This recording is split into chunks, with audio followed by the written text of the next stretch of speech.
So Jeff, would you like to get us started off? Sure. Thank you so much, Richard, and thank you all for joining us wherever you are, wherever you're sitting, whatever circumstances you're in, under these very strange pandemic situation all over the world. Thank you so much for joining us. We're the Department of Global Communications Civil Society Unit, and we're organizing a series of workshops. This is the first one, together with our partners, who I'm extremely grateful to. Our partners are the Global NGO Executive Committee and the American Counseling Association, International Council of Nurses, Medical Women's International Association, NGO Committee on Education and Learning and Literacy, Akshar Foundation. We are really grateful that all of you are with us because we want to do some learning together about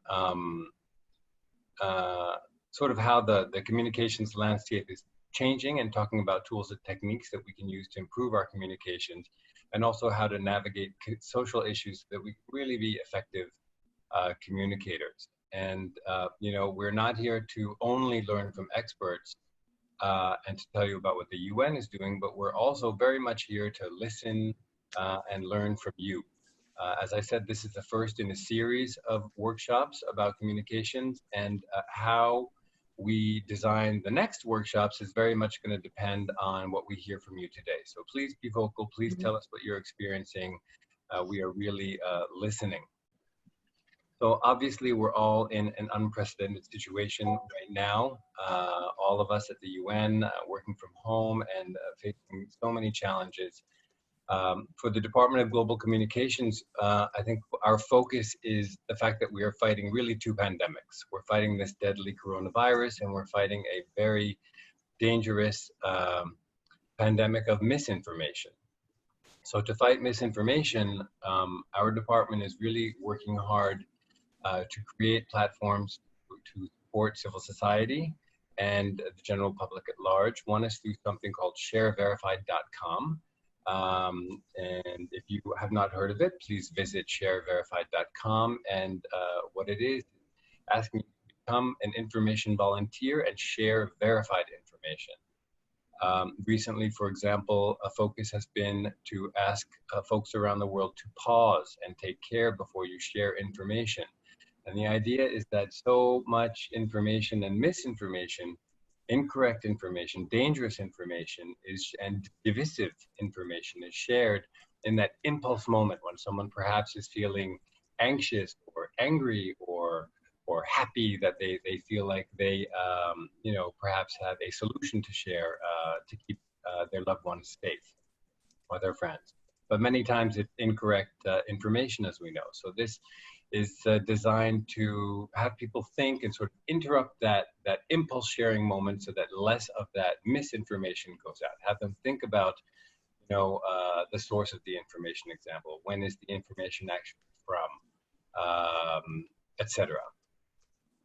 And finally, we in our unit have really been working to highlight the role of civil society. I cannot think of a single civil society organization, a single NGO in the world, and I know all of you are in the exact same boat, at least I think so, that has not become a part of this global response. Whatever you were doing 6 months ago is probably very different now, but you're still active and very much a part of the global response.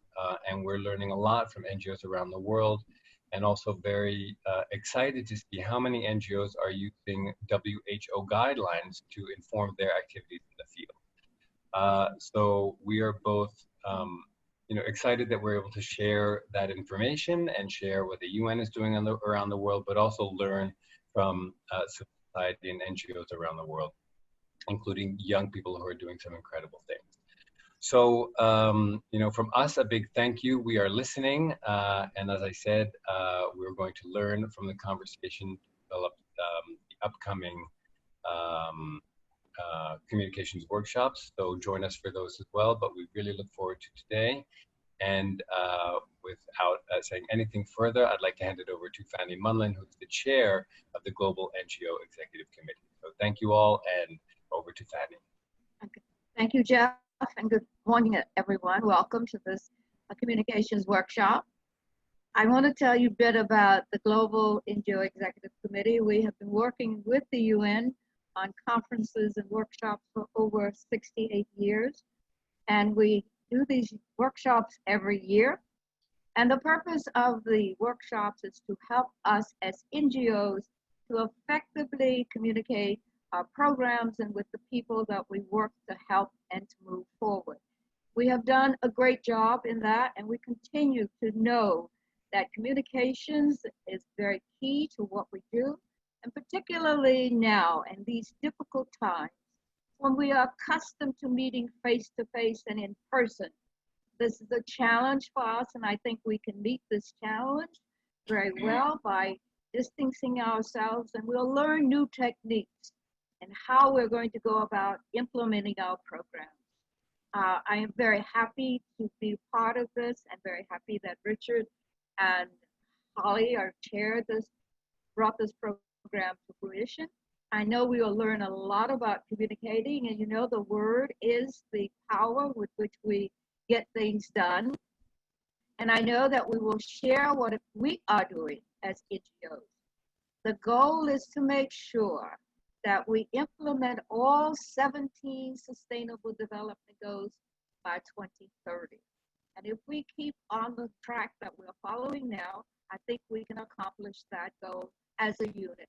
And NGOs working together is the key to success for all that we do, and particularly it is the key to successfully implementing all 17 Sustainable Development Goals.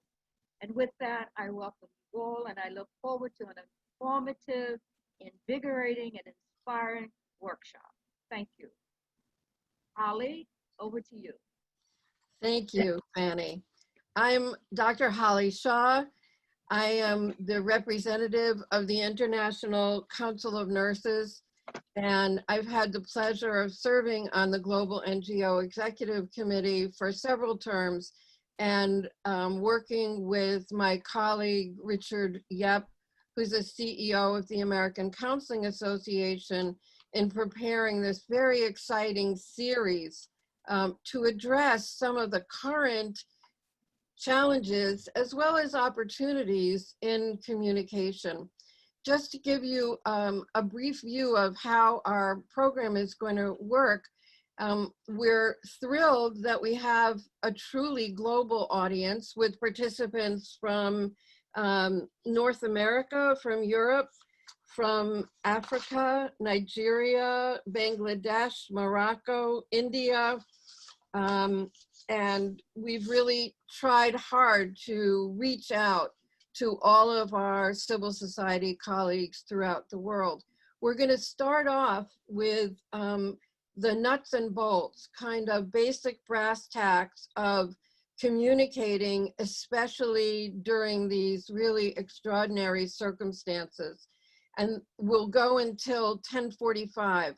We'll then have a 15-minute break, and we'll begin again at 11, focusing on a particular aspect of communication.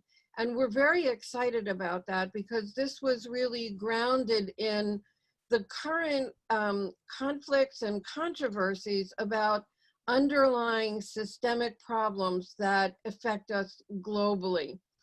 The backdrop is really the Universal Declaration of Human Rights that spells out in elegant, specific language the recognition of the inherent dignity and of the equal and inalienable rights of all members of the human family, which is the foundation of freedom, justice, and peace in the world.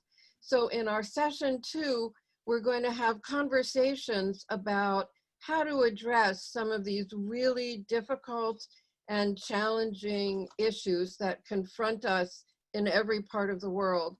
And we're delighted to have participants who are going to share with us experience from India, from Africa, and from the United States. Right now, I'd like to turn the program over to Richard Yep and enjoy this part of our very exciting program. Thank you, Holly. I appreciate that. And good morning, everyone. I want to let you know that, as Holly said, the first part of today's workshop is going to focus specifically on tools and techniques of effective communications for NGOs. And today we're going to focus on the word effective. To be effective, the communication platform needs to meet various criteria for each NGO. Cost, staff, basic communication techniques, but it all leads to engagement and commitment. And that's something that we think social media can play a huge part in. And the reason why I say that is when you think about it, many of us on today's call use social media in our personal lives, our professional lives, each and every day. So in terms of whether anyone is on social media, we just need to look at ourselves, or our phones, or our iPads, or our computers. With a built-in base of those who utilize social media, it makes it clear that our communication success must include this component. And the amazing thing is that social media really is that great equalizer, right? It has lowered the cost to get your message out to people, thousands of people, instantaneously. There's no paying for printing, there's no paying for postage. It means that even with a very small staff or a group of volunteers with the right training and an understanding of communication strategy, you really can maximize the benefit that social media brings to enhancing and furthering the goals of your organization. So that's what we're going to talk about this morning. But just as your organization does such good work for your constituency and how you can benefit from using tools like social media, we have to remember that there are other organizations who can use social media to promote things like hatred or discrimination or intolerance. And sometimes those terrible organizations may target your NGO, and then you have a crisis. So what do you do at that point? So this morning, we're going to talk about the role of communication strategy and specifically what social media can do to play in that space and advance your message and increase the support that you have and that others have for your organization.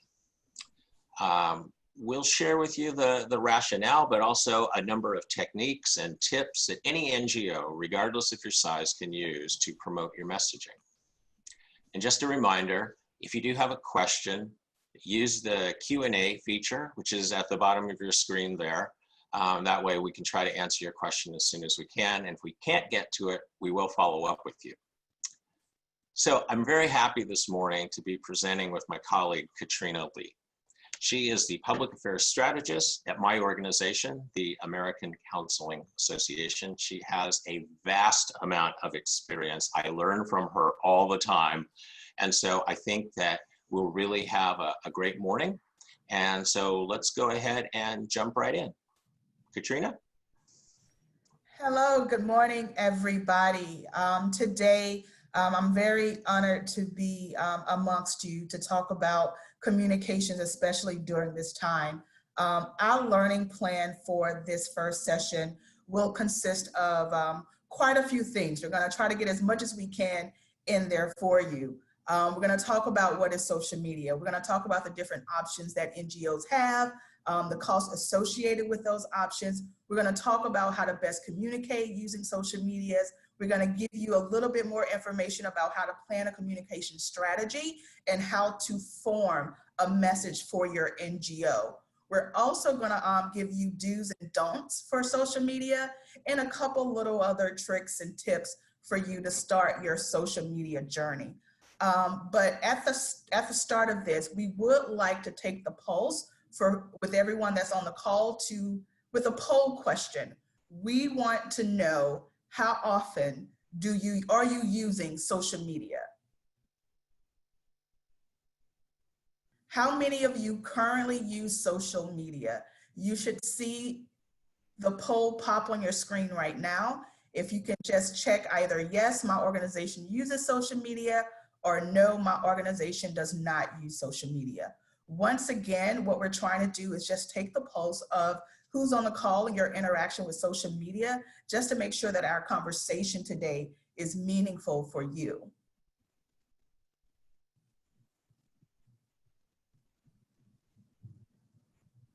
Okay, everyone probably have submitted their answers. Can we get the results? Wow, good. It looks like most of you definitely use social media. 95% of you use social media. And for the 5% of you who don't use social media, that is totally okay, because this session will cover how you can get started and some of the things you need to think through as you begin planning your social media journey for your organization. Next, we're going to have Rich talk a little bit more about what is social media. Thanks, Katrina. So social media, really, when you think about it, is something we've always done. It's just that now we have the opportunity to use the power of the internet, right, to help us enhance that message and make it louder. Social media is about what we all do: conversations, building community, connecting with audiences, and building relationships. It's not just a broadcast channel or a sales and marketing tool. It does much more than that. And because it's much more than that, and people are reading and listening to what you're posting, authenticity is key. Authenticity, honesty, open dialogue. Those are three things that I hope you'll remember.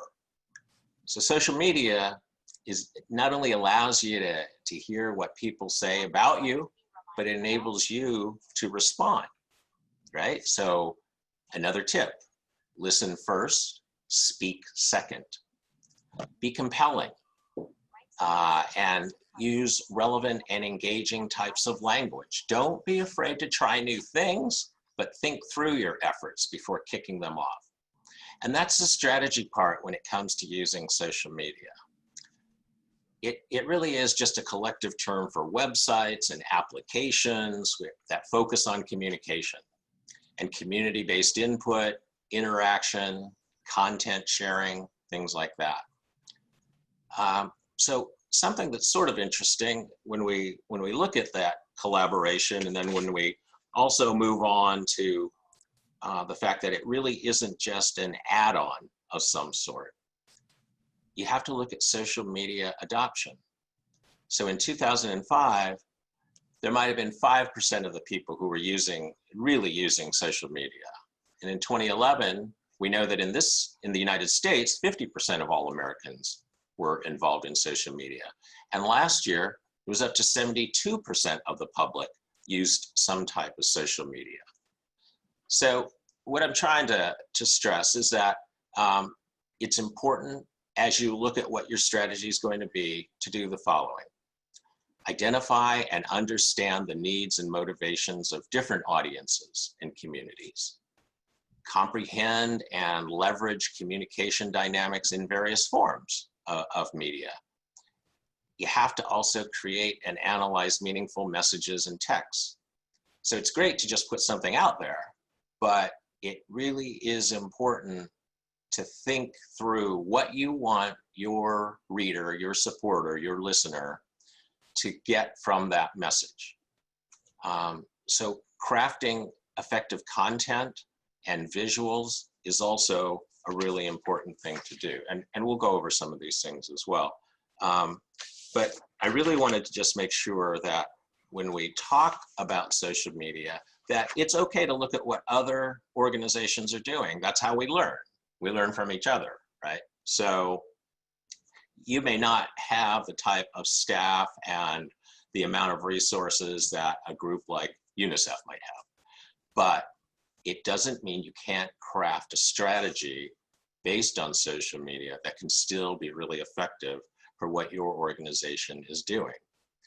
So the things that I would say are really important is to establish what your message is. You've already done it if you have a strategic plan or if you have a mission statement. Then figure out what that branding and that overall message needs to be for those who support your organization. Use social media to raise awareness of your organization or your cause. Engage with larger audiences and use it to sustain increase or support from donors and volunteers, public policymakers, those who will be helping you out. So I think, Katrina, are we moving to a second poll question? Yes, we are. The All second right. question. It should be popping up on the screen at any moment. We want to know, how often does your organization post to social media? Next, 1 to 2 times per week, 3 to 5 times per week, or every day? How often does your organization post to social media?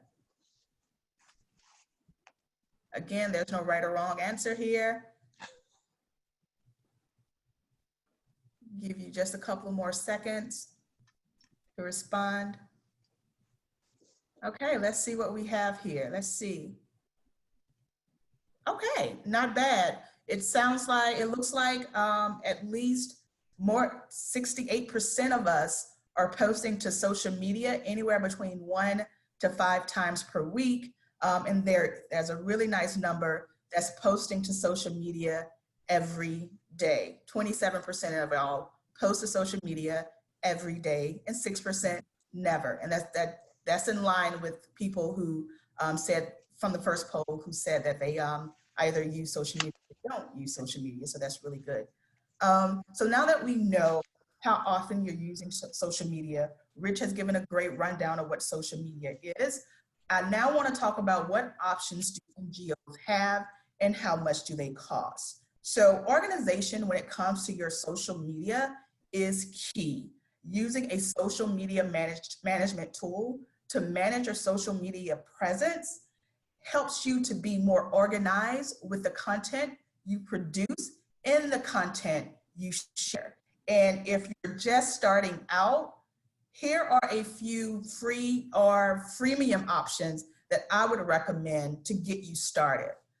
There are free options when it comes to these channels, even as you see on the screen. Hootsuite and Sprout Social, they are 2 of the top platforms out there to help you with your scheduling and your organizing of your content. Hootsuite does have a free service, but with the paid service, you get more customizable options, such as more templates, you get more publishing calendars, you have more access to your analytics, so you can track your success with social media. So just depending on where you are in your social media journey, you might want to try the free features first before you make that investment to go a little bit higher. TweetDeck is absolutely free. That's where you find all of your Twitter messages, your Twitter mentions, your Twitter your Twitter trending topics, all in one place. So scheduling and organizing are extremely important when it comes to managing your social media. And if you want, you can research. There are so many platforms that's out there on the market. I'm just giving you a couple of my chosen ones, if you will. When it comes to social media, also understand that having good images for your posts matter. When social media first started, it was all about just having words, as long as you had words up there. Now it has transformed into making sure that your words match your images. And so there are free software management tools to even help you with your images. So whether or not you have an in-house graphic designer, you can totally manage your social media presence on your own. I have worked as a freelance communications strategist for years, and I have always managed my clients' social media accounts completely on my own using these services.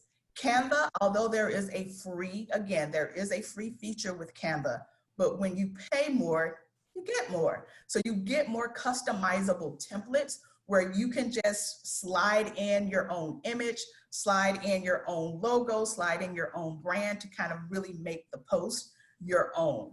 And then there's a service called Unsplash, which is completely free and is filled with beautiful royalty-free photos that anyone can use, and you don't have to pay a single thing. So after you've tried, several of these free social media management tools, please choose the one that works for you and your organization. Because although at ACA, we use Sprout Social and we pay for Sprout Social, that might not be where you and your organization is right now, and that's okay. Social media is definitely one of those things that no matter where you are in your social media journey, if you're just starting out or if you've been doing it for years, there's always room for you to grow. So just please keep that in mind. Now we're going to go into our next and last polling question. It should pop on your screen in just a second. What would you like to accomplish with your social media channels? So for those of you who don't have social media, but if you were wanting to get started with social media, what would you like to accomplish? If you already have social media, what would you like to accomplish? Is it to get more followers? Is it to expand your marketing and promotional opportunities? Is it just to build that digital presence and stay current? Is it to help increase awareness of your organization? All of the above or none of the above?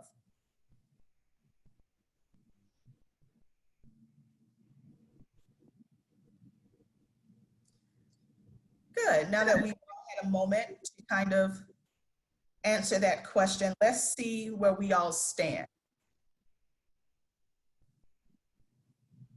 All of the above. I love to see it. Absolutely. We should all be wanting to get more followers. We should all be wanting to expand our promotional opportunities and staying current and building that digital presence, especially in these times, because even more so than ever, digital is exactly where it's at. I mean, look at us right now. We're having to do this workshop virtually.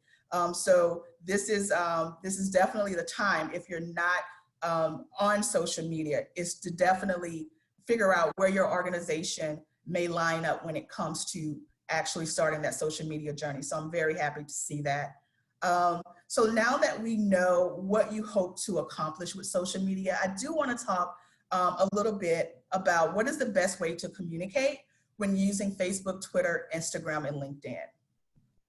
Now, as you can see in real big and bold, there's let the data lead. At our organization, we lead by data.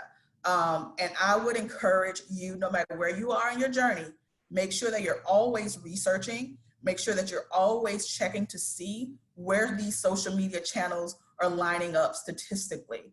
And I'll tell you why. So for LinkedIn, you definitely see that between 18 to 49 years of age, a lot of people are on LinkedIn. And if you go a little bit deeper, here are some statistics that will help you understand how to communicate using these channels. In 2019, LinkedIn was voted the most trusted network. That says a lot. So when it comes to your NGO, you definitely want to be on LinkedIn because it doesn't have the same rep as some of these other channels that are a lot of times called out for being, clickbaitish, too controversial, too many bots. You don't know who's who, what's what.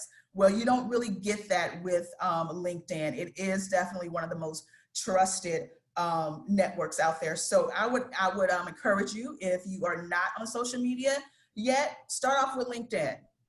It's very easy to start an account and get started. So you can kind of get your feet wet a little bit to see if it's something that you and your organization can do for the long term. Another really great thing about LinkedIn is that 80% of social media leads come from LinkedIn. And that is very true. I've seen it for our organization. Whenever we are promoting a conference, whenever we're promoting an event, when we post on LinkedIn, we definitely get a lot more engagement than when we post, say, on Twitter. And it definitely depends on the event and what we're promoting. But LinkedIn is a very great source for promoting things on via social media. Another great statistics to always be aware of when you're thinking about posting on these social media channels is when is the best time to post. Because as you know, social media, there's a lot of noise. There's a lot of people vying for attention, a lot of organizations and business that's vying for attention. So that is why you have to be very informed on the statistical value of these channels. The best times to post on LinkedIn are Wednesdays from 9 to 10 a.m. and 12 p.m. That's not to say that you're not going to get any engagement at any other time, but if you're looking for the best bang for your non-buck, then those are the best times for you to post on LinkedIn. The next channel that I want to look at is Instagram. Yes, Instagram is one of my favorite. I can talk about Instagram for the rest of this session because of what we've been able to accomplish at ACA with Instagram just over the last year. Instagram, when you're looking at Instagram and when you're looking at some of these other social media channels, you definitely want to check out the demographics, which is why I have the demographic slide up here and not so many of the other ones. Because for ACA, we do have a membership base and we do have certain key demographics information from that membership base that we can look at and say, okay, well, we have 50% of our members are women. Where are the women on social media? Or we can look at it and say, okay, we have students. We have a lot of counseling students, which is what I did when I came on board. We have a lot of counseling students, and those counseling students are usually between the ages of anywhere between 20 to 25. So let me see where they are on social media. They are on Instagram. If you look at it, from the ages of 18 to 49, you get a lot of people that are on Instagram. And when I first started, we had a very decent number of followers on Instagram, but I really wanted to push it because I knew that a lot of our counseling students were on Instagram, but they really wasn't on Facebook. So I had to shift our focus in order to draw that audience in, which we were able to do. I'm going to give you a couple more statistics about Instagram. 64% of Instagram users are under the age of 34. Why does that matter? Because if you are an NGO and your main audience is, say, 50 and above, then Instagram may not be the best use of your resources. Again, if you're looking to attract a younger audience, then definitely you want to begin your Instagram journey. The best times to post on Instagram are Wednesday at 11 a.m. and Friday from 10 to 11 a.m. Again, knowing when to post is extremely important to making sure that your message is heard and is able to get through all the other noise that comes in on social media. Now understand that just because I'm giving you these statistics, now these are general statistics. For your organization, you may find that it's different. For example, because we are in the counseling field and we have counselors that's, working, all day, every day, helping clients, our social media engagement peaks at certain times, different times than what some of these statistics say, which is why it's important for you to always check your own statistics and analytics to see where your organization is landing from day to day, because I can tell you more than likely it definitely will change. On the next slide, I want to talk a little bit about Twitter. Now with Twitter, Twitter is a very interesting environment. Twitter is really good when it comes to quick soundbite type information. We use it a lot when it comes to our advocacy, when we're trying to get information out about a bill or legislation. Being able to use Twitter and get those quick sound bites is, we found that to be really, really useful. Or even if we have like an official statement from our organization, we found that Twitter is very good for getting that information out. Another thing Twitter is really, really good for is link clicks. That's the links you put in Twitter, accounts for 92% of all user interaction with tweets. So if you have a link in your tweet, it increases the chance of people interacting with your Twitter feed, which is why a lot of people promote events and things on their Twitter feed, because link clicks are extremely important when using Twitter. On to the next slide, last but not least, there's Facebook. Facebook, there's almost a more even number of males and females on Facebook. 68% of Americans use Facebook. Facebook is just one of those staples that's gonna be around hate it or love it. It's there, it's free, it's available for use. And if you use it, and if you're able to use it right, have a good strategy, have a good plan, have great objectives, it can be very, very useful for your organization, because most people access Facebook at least 8 times per day. 8 times per day, just take that in. Most people are checking their Facebook pages every hour while they're working. So your employees are probably checking their Facebook right now. Some of you during this workshop probably have checked your Facebook, and I'm okay with that. But just keep that in mind, understanding where these people are, understanding how people tend to get their information. It is very helpful for you to establish what your organization is gonna do long term. So I've just given you a lot of information. Now I'm going to throw it back over to Rich so we can talk a little bit about thinking about your NGO's message. Thanks, Katrina. So like I said in the beginning of this workshop, she knows so much stuff. I sit here and listen all day long. But I am going to talk a little more right now about things relative to your NGO's message. And I think that that's a really key thing in terms of how you plan your communication strategy for a project or a goal.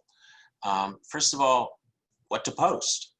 So, you know, wondering what kind of posts are most useful. And Katrina talked a little bit about the different platforms and formats. Here are 5 kinds of posts I think that every NGO should have on their social media sites. You know, show people how you help, whatever your mission is. Think about recurring themes about what your organization does and how you want to make sure that people understand those things. And then news updates, not just from you, but put up there what others have said about you, if it's good stuff. Make sure you express gratitude. I think that sometimes people just want to be acknowledged by being thanked for what they said about you or by what they did that supports your mission. And then of course, use social media to promote your events or your resources, whatever you have available for your supporters. Katrina talked a little bit about how often to post. We took that poll. We saw how many of you are. Some of you I see are posting a lot. Others, maybe not quite as much. Know who your audience is. Sometimes you'll be in an organization who loves posting a lot, but their supporters aren't as into that many posts. So that's part of the strategy behind what you need to be able to do. What social media sites to use. Katrina gave a really good overview of, you know, the big 4. There are many others as well. A lot of organizations just starting out seem to pick up on Facebook and Twitter, although Katrina gave some really compelling information about the other sites as well. Nonprofits use social media platforms every day to connect with constituents, to raise awareness for causes, to seek donations. And when you have engaged followers on one or more of the social networks, I think that organizations can more effectively spread the word about what they're doing, what their campaigns are, what their initiatives are, and you'll hear about some things in the second session about what folks have been doing to sort of tie things together. So one of the things that I would want to make sure of is that you have a communication strategy, and in a moment, Katrina's going to talk to you about an actual case study, but I just wanted to say that set your social media goals so that they support your organization's objectives. It seems pretty simple, but I think there are times when some organizations lose sight of that. So set your social media goals that support your organization's objectives. Another one is identifying your core audience and develop personas to help you better connect. Who will post? What's their point of view? What point of view are you trying to get across to whoever might be reading your stuff? And then determine, of course, like we keep saying, which social media platforms to focus on. create a content strategy, and then this part is really important, and a lot of groups don't always get to this, but track and measure and share your results. Because the more people that know about the results and you're able to track and measure, it gives you more insight strategically into what you should be doing. I do think that being able to identify and analyze your target audience is really important, and that's why we talk about diving into the data so much. Find out what you can about your audience, you know, and like Katrina said, some people just seem to read emails or look at social media posts at certain times of the day. And if that's part of your constituency, then make sure you're driving those messages at the times, those peak times when you know they're going to be receptive to what you're sending out. The other thing is to set your tracking benchmarks, right? There are some key performance indicators that include the 4 following things. Awareness, in other words, how many impressions or views, or what is your reach in your communications? Growth, those would be how many followers have you increased by? How many people like your stuff more than they did last year at this time? How many subscribers do you have if you are running social media that involves subscribers? The third one is engagement.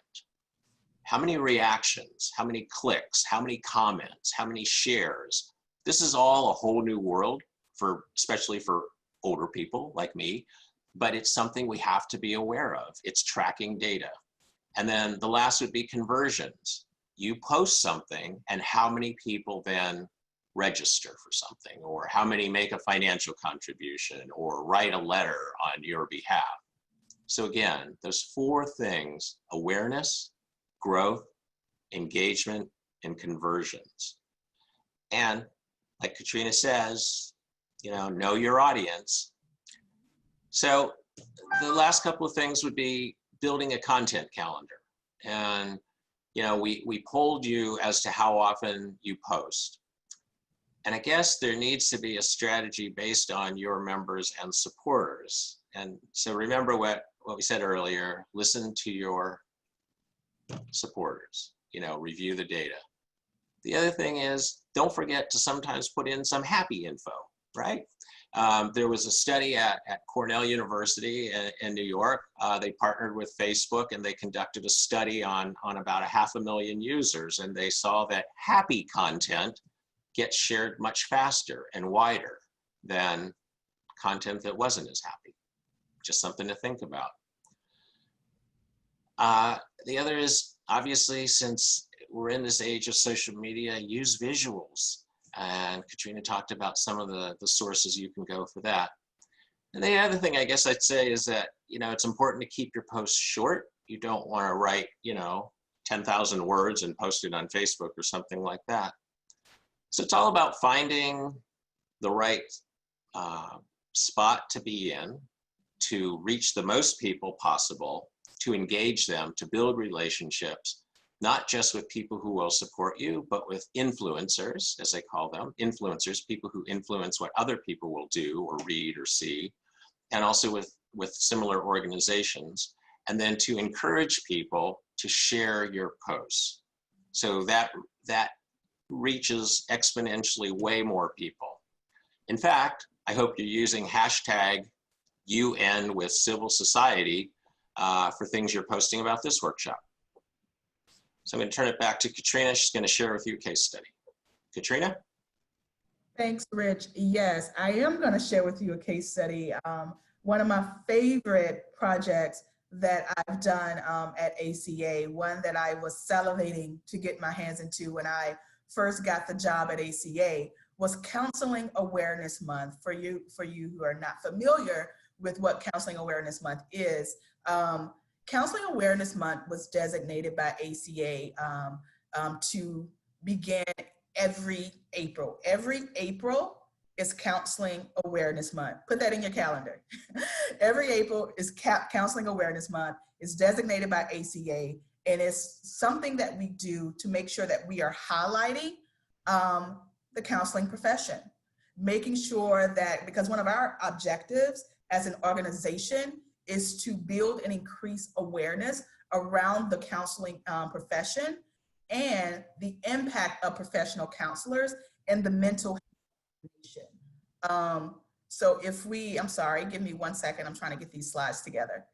So if we go down in this slide, what I did was I actually put together the outreach results for our organization so that they can see the results we were having with social media. Before we got started, I wanted to make sure that we had a very catchy and timely message to impart.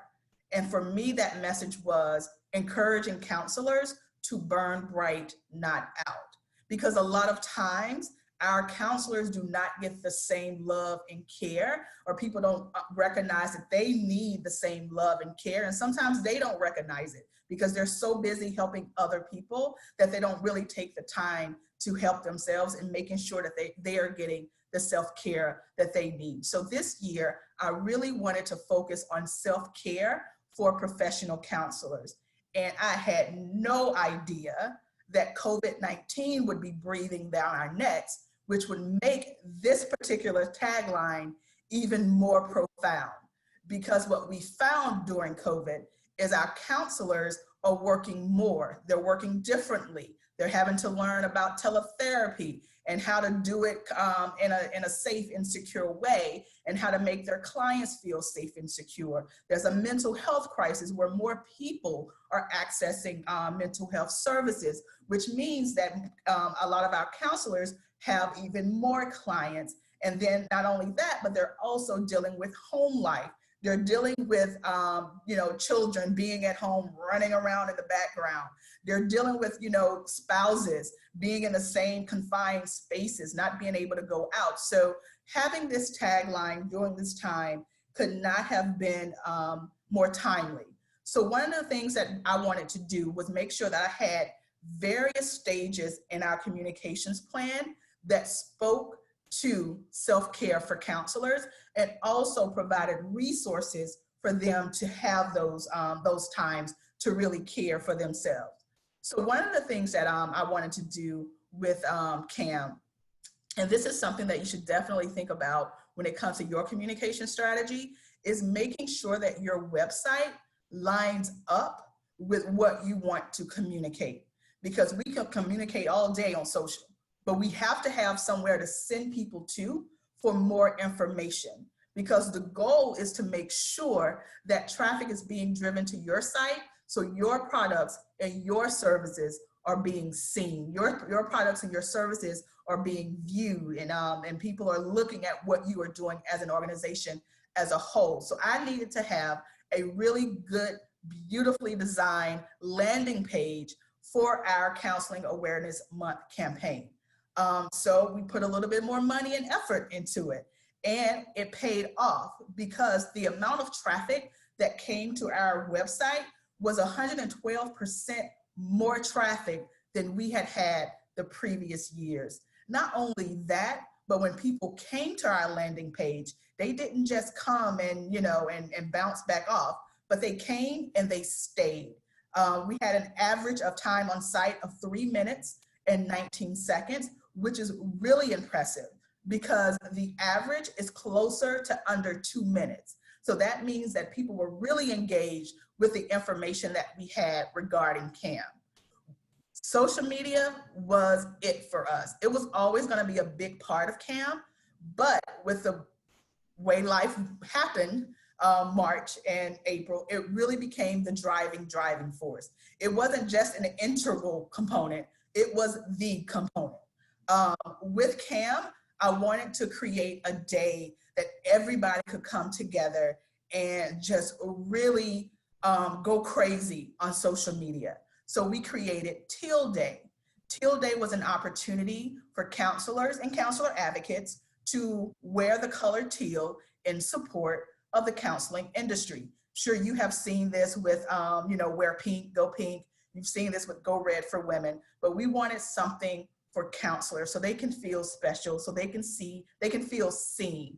And Teal Day really allowed for that to happen. Our hashtag Burn Bright, Not Out on its own was such a big engagement tool. A lot of counselors gave us praise for that hashtag, because again, they felt as if finally someone is paying attention to what we need. And so it felt really good for those counselors to send those messages of gratitude to let us know how grateful they were for everything that we were doing for CAM. I can go on and on with CAM. We had if you went to our landing page, and it is still up, we had a Spotify playlist, we had a meditation video, we had a coloring sheet, because you may or may not know, but coloring is a de-stressor. So we had a really nice coloring sheet for them to fill out, and a lot of people colored during the month of April for CAM. We had pledge signs of different people saying how they pledged to burn bright, not out. I can go on and on, but I really want to show you these results. Our CAM, just in the month of April, our CAM campaign, we received over 1.7 million impressions. What does that mean? That means that over 1.7 million people saw CAM. They saw something related to CAM. They used CAM. They used the Burn Bright Not Out hashtag. They posted something related to CAM. They shared something related to CAM. CAM showed up in their feeds. And that was far more than anything that we have seen at ACA on our social media channels. Not only that, but we gained so many followers on all of our social media platforms. Engagement was through the roof. Over the month of CAM, we've seen over 42,000 different pieces of engagement. That means that people were liking, commenting, they were retweeting, they were sharing, they were posting their own posts with the hashtag. And it just became a very good indicator of what we could do as an organization if we had a very strong communication strategy rooted in social media. So very, very proud of what we were able to accomplish with CAM, and it gave us a baseline, more of a baseline for what our organization is capable of and what we should be doing moving forward. So that's CAM.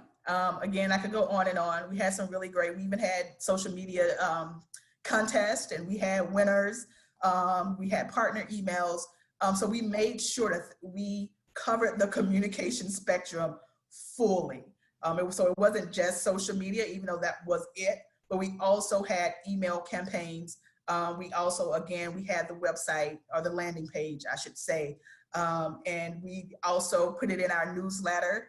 And we just made sure that our partners also had weekly communications regarding CAM and some of the resources that we had and some of the things we were focusing on for the week. So it was truly a comprehensive communication strategy that led to these extremely impressive results. So that's CAM. The next slide, I believe, we are talking about how to ensure that social media is a strategic component and not just an add-on. Rich? Thank you, Katrina. Very good. Yeah, so in terms of social media being a strategic component, I know some of you have even posted on the chat that maybe your organization doesn't do a lot of social media yet. And when you go back to the beginning of what we said this morning, the fact of the matter is that it is such an all-encompassing thing that it's incumbent, I think, on NGOs to at least look at how they can utilize social media and what that might mean. There was a time, and not that long ago, when a lot of organizations felt it was a nice thing to have. And I guess what I would say is that now it's a critical component and no longer an add-on. It's a communication tool, but more importantly, it is an engagement tool. And again, in the old days, we just wanted to get our message out to people so they would join in and be part of our effort. But now people are more particular with their time. They want to make sure that what they're doing gives them a feeling of engagement and fulfillment. And I think that that's why we utilize social media, because we're able to do those things. Because when you have engaged followers, they will help you then spread your message. And that's the best kind of promotion to have, I think, when somebody else shares with a colleague or another organization what wonderful work that you're doing. So social media allows you to meet key objectives like telling your story, and you get to tell your story every day. Not the same story. You can dress it up a little bit, change it up a little bit. Again, it helps you engage people who are going to support what your mission is, and it increases that awareness. Just think about, because we have people today on this workshop from all over the world. In the old days, before the advent of social media and the internet, a strong base of yours might have been geographically right around where you were located. Now you have worldwide support. And if we're going to accomplish things like the SDGs or whatever else that we put our minds to, we're going to have to engage everyone in these efforts. So that's why I always try to tell people when they're like, oh, you know, we don't have enough money for that or whatever. It's like, you don't have to have a lot of money. That's why we have this workshop. We're talking about what tools you can tap into in order to move your message forward. So I want to make sure you understood that. And if you have any questions, again, just keep posting them. For those questions that we don't answer while we are live, we will try to get back to you. I just wanted you to know that as well. Katrina? Yeah, to expound on what Rich just said, media really does allow you to truly engage. If we can go back to the previous slide, because I really want them to get this. I understand that a lot of people, especially with NGOs or nonprofits, traditional media has, it was extremely helpful for organizations, but as times has changed, so has the impact of digital media. If you look at the first image, it says time spent per day with digital versus traditional media, just in the United States, from 2011 to 2020, just in minutes, you can see how digital has been on this upward trajectory for years, and it has no intention of slowing down. People spend 451 minutes per day with digital media. Now, digital media, of course, it encompasses a lot. It encompasses online media as well as social media, but you can definitely see that the time people are spending on digital, it definitely lends itself to your organization finding a way to become more digital if you're not already. Traditional media is actually seeing another increase because of COVID and some of the other issues that's plaguing us globally. So traditional media is starting to see another rise itself, but digital media is definitely outpacing it, and trending wise, it will continue to do so. And Rich mentioned this in one of the earlier slides, and I just want to make sure that I reassert what he said. Social media is so much cheaper than traditional media. The amount of money organizations spend on traditional media is far more. It surpasses anything that you would spend on social media. For example, for CAM, I didn't spend one single dime in advertising, not one. I could have, but I didn't, and I didn't have to. Everything that we accomplished for CAM was organic. And I'm glad that I can sit here and say that, because I know we're working with other NGOs who may not have a huge budget. And that just goes to show you that you don't have to have a huge budget in order to accomplish a lot with social media. Social media helps you tell your organization's story every single day. something that you can't really say if you're talking traditional media or, you know, emails. But with social media, it's every day, multiple times a day. It gives you an opportunity to tell your organization's story. It helps you engage supporters. It captures and retains their attention, even especially with stakeholders. It also helps you to generate that online community so that it creates its own online viral marketing effect if you're using it wisely. And then lastly, it increases awareness of your organization or brand, which may support fundraising efforts. For me, that is really huge because the very definition of my job is to make sure that I am increasing awareness of our organization. So I have to use social media in order to get the kind of results that I want and the organization needs. So the next slide, I am going to give you a couple of do's and don'ts when it comes to using social media. One is learn as much. I know it's on here, it says everything, but learn as much as you can about social media. I know you have a lot of things happening in your organization. There's a lot of things that you're having to do, probably especially during these times. But I would still encourage you to learn as much as you can about social media and how it can help impact your organization's objectives. Be sure you understand the various platforms' purpose as well as the privacy controls because they change all the time. Again, don't share confidential information on social media, even in closed private settings.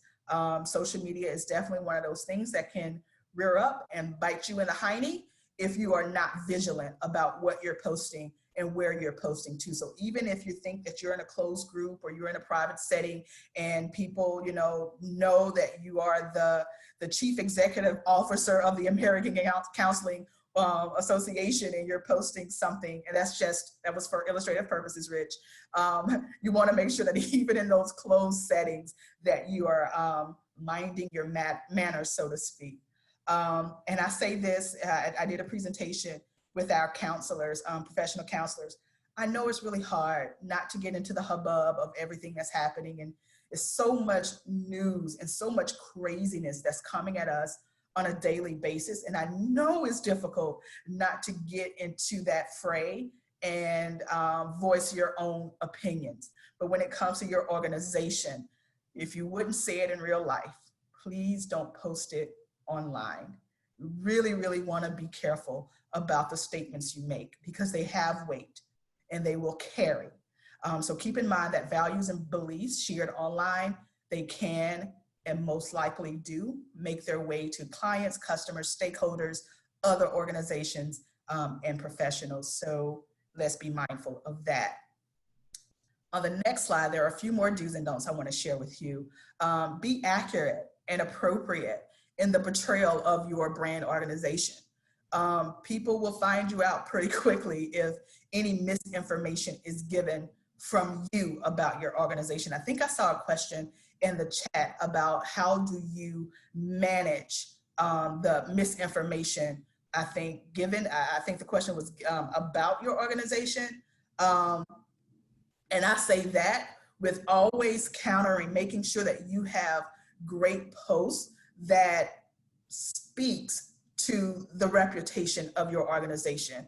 One of my main goals at ACA is to protect our brand integrity, to protect our brand reputation, and to build up on it. So I am always finding ways to make sure that I'm lauding our accomplishments and what we've been able to do, especially during these times. With COVID, really great things. And so making sure that your followers, your members, your customers or clients are always getting information directly from you about what you're doing as an organization. It may not completely drown out the naysayers, but it will go a long way to making sure that you're doing your job to establish your organization as reputable and as needed. Do develop a social media policy. Social media policy should cover any and all risks identified by your organization. For example, our tips for professional counselors or around confidentiality, making sure that they, you know, don't out their client on social media, don't, you know, respond to their clients on social media. So making sure that confidentiality is always first in mind is very important when it comes for us as an organization. And then not engaging with the clients on social, and not diagnosing mental illness in public figures, as hard as that may be sometimes. Not, you know, talking about, well, this person has, you know, bipolar, and that is why they do such and such, or this person is a narcissistic, and that as a professional counselors, we caution our counselors not to be that voice on social media, because again, it can get them into a lot of trouble. So whatever that, I don't know what who your organization's main audience is, but that is an example of how you can make sure that you're keeping things tight and right on your social media platforms. And next, we're going to talk a little bit about dealing with a crisis, which everyone know we are still in the middle of. And Rich, I'm going to pass it back to you. Thanks, Katrina. So I do see that there was a question about if people could ask something like live, not just typing it in the chat. And so there is time toward the end of this half of this session where we will be taking questions, and we'll have more interactive discussion. So if you're here for that, that'd be great. So, right, dealing with a crisis. So what's really important is that you have organizational guidelines and some kind of a response plan. Dealing with a crisis, you don't want to be complacent in any way. And what I mean by that is your organization, all of our organizations, are vulnerable. We could be vulnerable to any number of things, not because we did anything wrong, but because somebody didn't like what we did, they didn't agree with our position, and they do something to make our lives very difficult. So it's important for any group, whether you have a large staff or a small staff, to think through what could happen. What could a crisis be that we will have to address?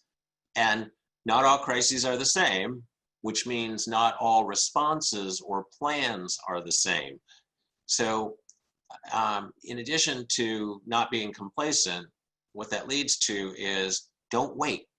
You know, many organizations only get their crisis plans underway when the disaster strikes. And by then, you can overcome it, but it is much more difficult if you had not planned in advance what could happen and how would we address these things. And it could be anything from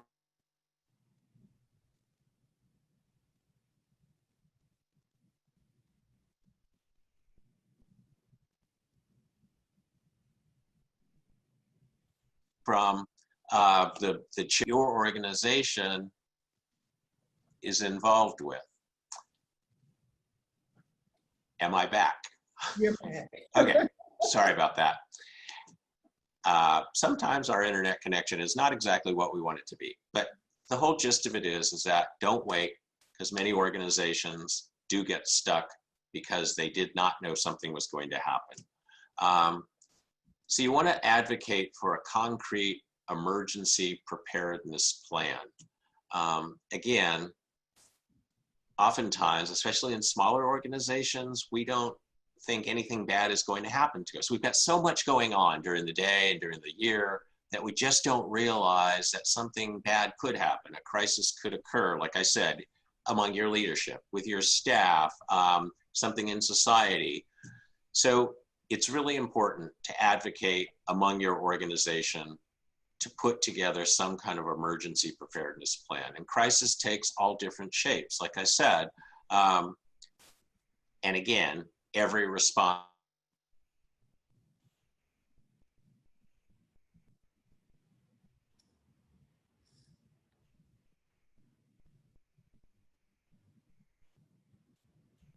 has to be geared toward what that crisis might be.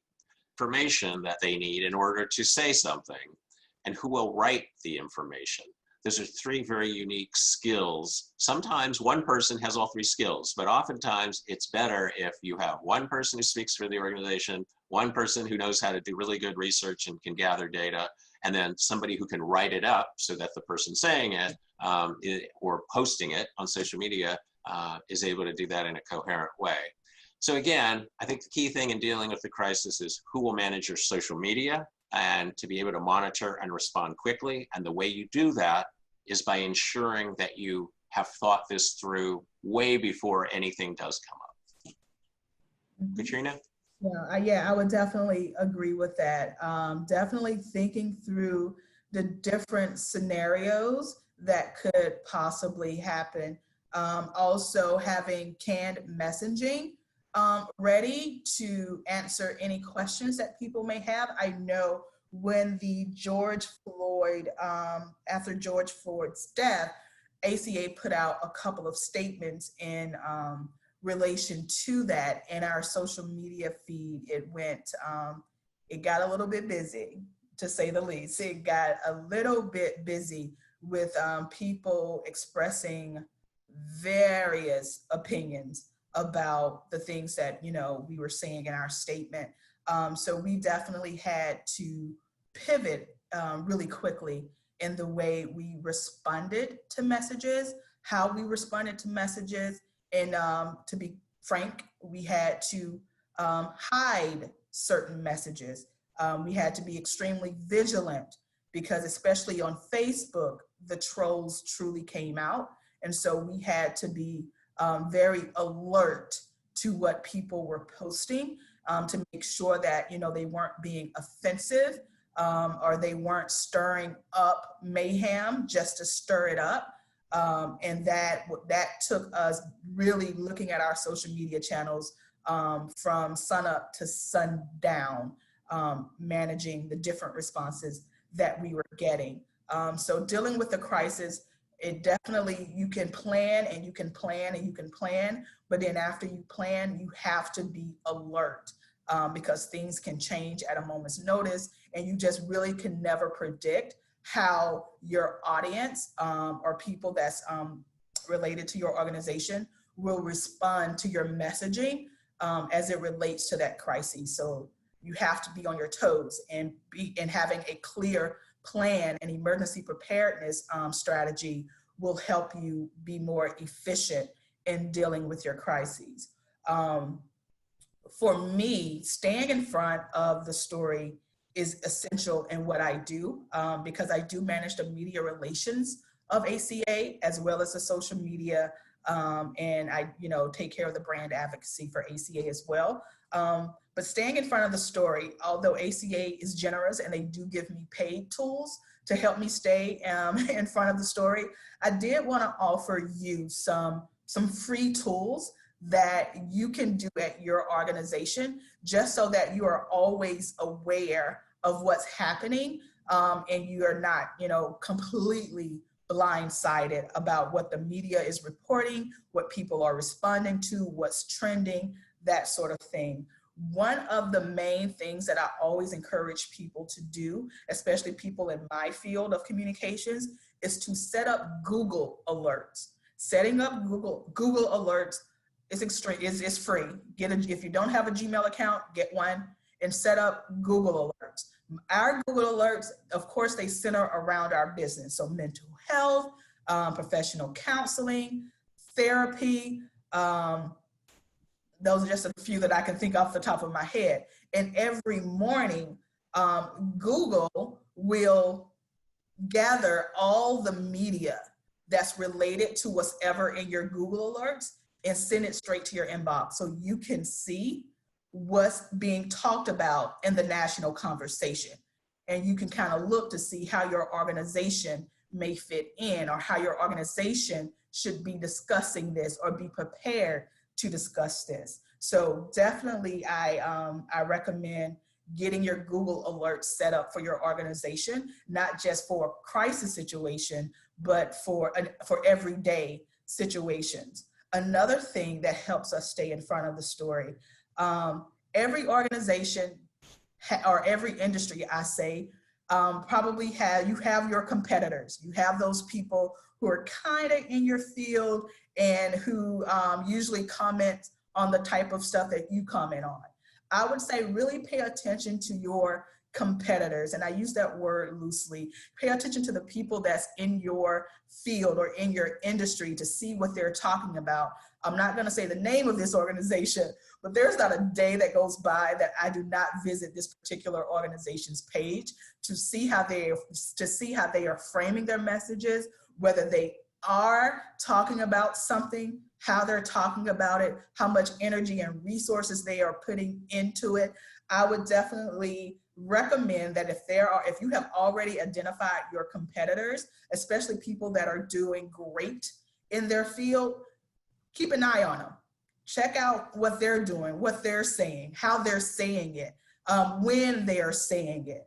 And I promise you, it will really give you a good blueprint to kind of compare to your own messaging and your own way of handling the different crises or whatever situation that may be out there. I will say too that when you're dealing with a crisis, pivoting quickly is essential. You have to be nimble and you have to be quick. No one was expecting COVID. No one.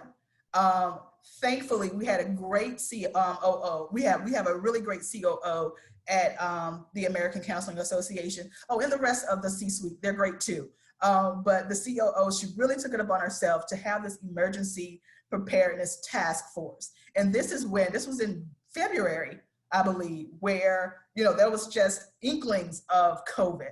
But again, that comes with keeping your ear to the ground and really having understanding about what's happening and what could happen. And so ACA was really able to pivot quickly and to set up a task force team that was related to COVID and being prepared and having messages put out about COVID, because not only were we dealing with COVID, but we were also dealing with the fact that our conference, our annual conference, which is a big deal for ACA, was just what, Rich, 2 months away, a month away? Yeah, so we were dealing with that as well. And we already had, I think we had quite a few thousand people already registered for the conference. So we had to be super, super, super quick and pivoting and making sure that our members got the information as quickly as we were deciding it. So yeah, pivoting quickly, extremely important. Google Alerts, that is my pro tip for you. Make sure you sign up for Google Alerts. One of the other things that we instituted, I have a mighty team of one, or I should say one other person that works with me. He's my public affairs coordinator. He's amazing. Thank you, Danny, for standing the fight with me. But one of the things that we do is we create for our, we started doing it for our executive team, but now it goes out to our entire staff, is we do these daily media roundups. These daily media roundups, it consists of Danny, my PAC, actually, he's set up with Google Alerts, and him looking at social media and the trending topics and the different things that's happening and what people are talking about.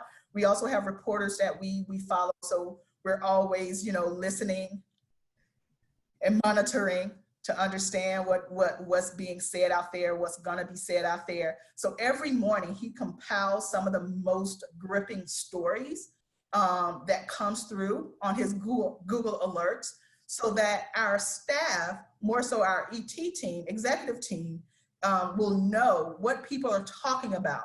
So we can start looking at, how does ACA fit into this national conversation? What do we need to be prepared for as an organization? And so every morning at 10:30 a.m., this email of the top of 3 stories, varying from, mental health and coronavirus. Everything is related to mental health for our organization. It may be different for yours, but mental health, virus, mental health and racism, mental health and racial disparities in the health system. Again, so that our company, our organization can know what's being said out there, and finding ways and finding gaps where ACA can be a resource or fill in where, you know, information may not be there, or more information may be needed. So that is my quick little addition to the whole dealing with the crisis and staying in front of the story topic. I think next we're going to talk a little bit about training the staff and or volunteer leaders. Of course, first you need that strategy. I don't do anything without a strategy.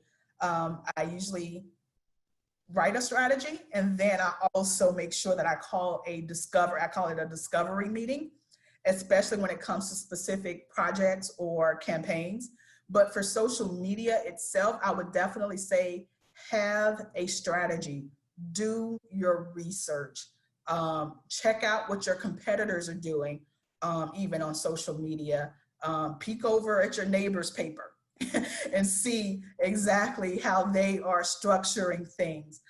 There's nothing wrong with that. Making sure that you have a strong policy and guidelines, because one of the things, because ACA has volunteer leaders too. And so one of the things you have to understand as an organization, whether you're new or whether you're, you know, new to social media or you've been doing social media all the time, everyone is not going to be a social media guru. You know, some people are still a little bit afraid of social media. They don't want to say the wrong thing, or they don't want to put themselves out there. There are still people that are cautious about social media. So you want to do as much as you can to make sure that they are properly trained and given the right set of processes so that they can be confident and comfortable in helping you advance your social media goal. As far as the social media response guide, this becomes extremely important, not just when dealing with a crisis, but pretty much everything. One of the things that I wanted to make sure that I did when I came onto ACA is to make sure we were responding more to our followers. Even if they gave us, great job, ACA, even if it was thank you, because we weren't doing that as much as we should have been doing. So just making sure that there is a response guide so that people know that you're not just a robot, you know, doing your little, you know, social media posts as an organization, but that you care and you're listening to them and you're responding to them in a timely manner. You know, some questions may be as inane as, you know, how do I become a member of ACA? You know, why isn't ACA talking about, you know, climate change? Like, those are questions that although you may not want to answer them, you need to be prepared to answer them, and you need to have a response guide prepared for that, especially during these times when it comes to very hot topics such as racism. You will want a response guide. You do not want to be caught off guard. Some response guides, most of the questions I can answer myself because I'm pretty much the manager of social media, but there are some questions that are beyond me, and I need either the executive team with Rich or the governing council to lend their voices to. And so that's something else you need to have in your response guide. What type of questions need to be ran up the chain and what that process looks like. So everybody is aware, everybody is understand what needs to happen at any given time. And then just when it comes to training staff, it's really the social media management. This is the bulk of the work. I never do anything without a calendar. And even though I always get people interfering with my calendar, I still have my calendar. I still have set posts from day to day, from hour to hour for each of our channels, because it allows me to look and see what are we posting, what type of information are people getting from us, and are they getting enough diverse information so that it looks as if we're paying attention and we're giving them things that relate to what they need and not just what we want to give them. One thing with social media, I don't think I've said this yet, but with social media, you only really want to promote yourself 20% of the time on social. Everything else should be serving your followers, serving your members, or serving the people that are tied to your organization. So self-promotion, social media isn't for your self-promotion. You can use it as such, and you will actually see more organic engagement if you don't promote yourself. So be very mindful when you're working your calendar out, what times you're promoting, how much you're promoting, versus how much really good, essential information you're giving to your followers. So having that social media calendar is, I wouldn't start without it. I wouldn't start without it. I really wouldn't. And then again, having that calendar, it will actually help you with your publishing plan. Again, because I'm sure at your organization, it might happen at your organization because it happened at mine as well. No matter how much I have my social media calendar, there are always going to be requests from the top where, you know, we need to put this out on social. We need to put this out on social. So having a calendar will allow you enough flexibility to know that when those requests comes in, you know where to slot them, and it doesn't feel like you're being too bombarded. So making sure that you have in that calendar, you have that publishing plan is very important. For me and Danny, who is my public affairs coordinator, we do have an approval process. Danny, he gets out there and he gathers the information, and I actually have to approve it to make sure that things line up, things look good, that it's a good representation of our brand, of our organization, so that we don't have any problems. We don't want to have any problems. I wanted to give you an example. Back in April, we had a really good post. I thought it was a really, really good post. And it also would give you a glimpse into how different people on different channels see things. So Danny had this really good post about tips for a mindful counselor. And I remember telling him how much I love the image that he chose. It was an image of a male counselor sitting down and a female counselor sitting down. The male counselor, he had, you know, the button-up shirt and some slacks. The female counselor, she had a really pretty blue dress. Her legs were crossed, and the dress actually covered right below her knees. I thought nothing of the picture. I didn't think it was indecent. I thought it was great. Then we posted it, and the differing comments on Facebook and Instagram was very enlightening. Remember, Facebook, their audience tends to be a little bit older, and Instagram tends to be a little bit younger. So while Facebook comments, and it was only a few, not even a few, a couple, and then people start responding to those comments. The Facebook comments were, oh my God, she does not look like a counselor. No counselor should ever wear something that's short, and blah, blah, blah, blah, blah. And it really took me off guard because I didn't see anything wrong with my eyes regarding what she had on. And for me, it was, you know, it was for illustrative purposes. I wasn't saying that she was a counselor, but that's how some of the people on Facebook took it. Instagram, they really focused on the message. They thought it was an amazing post. And even on Facebook and Instagram, the post did really, really well. It's still one of our best posts today. But it's just really interesting to see that, yeah, even in the approval process, although Katrina didn't see an issue with it, and overall, I still don't think it's an issue, but just know that there may be issues that pop up from time to time, and you just have to be prepared to weigh the influence of those comments. It's entirely up to you as the expert for your organization on how you want to deal with those type of things. And then the last little bit is analytics. I look at analytics every day because I am constantly tracking and measuring the success of every last post that we do, because I want to make sure that our followers, our members, they're getting the information that they need. It's not about me. It's not about ACA wanting to be the biggest, the best, the bestest, the baddest. It's about our members actually feeling valued and actually feeling informed by ACA. So I am constantly tracking the analytics and training Danny on how to look at our analytics to see what posts we should be doing more of and what posts we probably don't want to do as much about. So Rich, I don't know if you have anything that you want to add there as far as training staff and volunteer leaders, because you work with the volunteer leaders a little bit more than I do.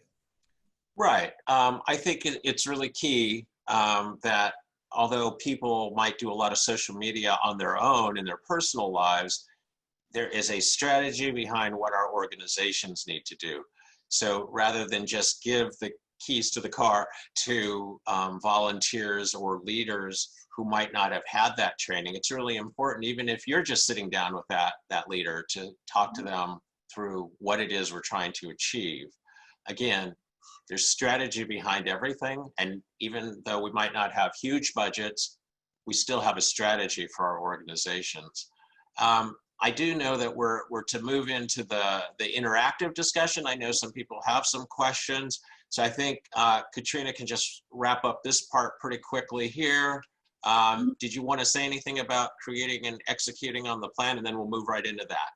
Sure, absolutely. Really quickly, you know, to consider, and I have reconsider, because social media is not a one and done. You're going to want to look at your strategy, and you're going to want to look at the social media landscape constantly, because it's constantly changing. So when you get started, you do want to ask yourself these questions. Who will be reading and commenting on your social media site? Who are you trying to engage? That's your audience. Those are the people that you want to follow you, not just on social media, but also follow your organization as you increase awareness and build your brand reputation.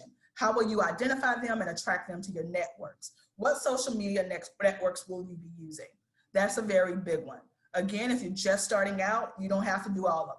Maybe you start with one, maybe you start with two, but also researching and seeing the key statistical information of each of those platforms to better understand where your organization may fit in their those platforms in their social media journey is very important. Who will establish the networks?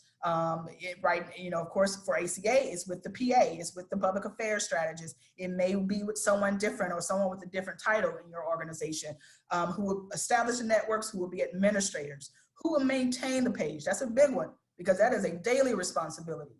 It's not something that you want to just, you know, set up and leave and go scurry off and do something else. If you're going to commit to social media, you're going to want to stay committed.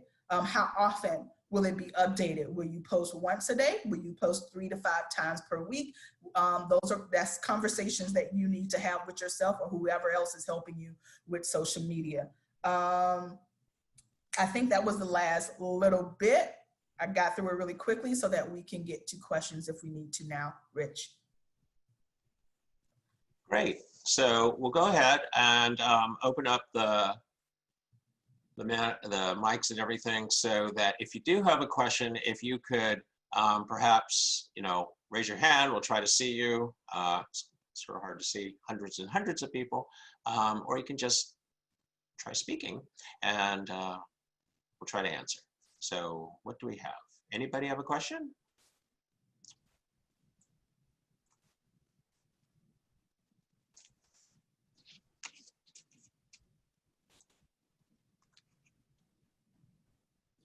I do see, I'm looking at the Q&A, I do see Susmita. I'm sorry if I'm butchering your name. Susmita, how to reduce the fake news circulation, what is verification process? Nowadays, people like short messages, no time to verify or ask critical questions to the post. What will be your advice to reduce these? Yeah, fake news circulation is just one of those things that unfortunately, until the powers that be, such as the people that own these platforms, until certain policies are changed with the way they approach the information on their channels, as consumers, we have to do as much as we can. We're not going to be able to do a lot to reduce the fake news circulation. The best approach to that is to always make sure that your message is accurate. Make sure that your message is reputable, because when it comes to fake news, the only thing that right now that can counter it is good news, is real news. So making sure, that's why it's so important for you not to abandon your social media channels, but that you're constantly putting information on your channels that can counter the noise of fake news and other things that's happening on social media as much as possible. The verification process, there really isn't a verification process unless you do the extra work to research it, because you're not gonna, like Facebook doesn't have a tool that says this is fake news. I do know that Twitter, when it comes to certain public figures, if they are blasting out things that are factually, that are, you know, incorrect factually, they have, you know, started to put a little flag up to let you know what is fake news. But when it comes to other, you know, random Joes and Joannes who circulating fake news, right now there's no way to counteract that unless you go beyond just looking at that post and doing the extra work to verify it yourself.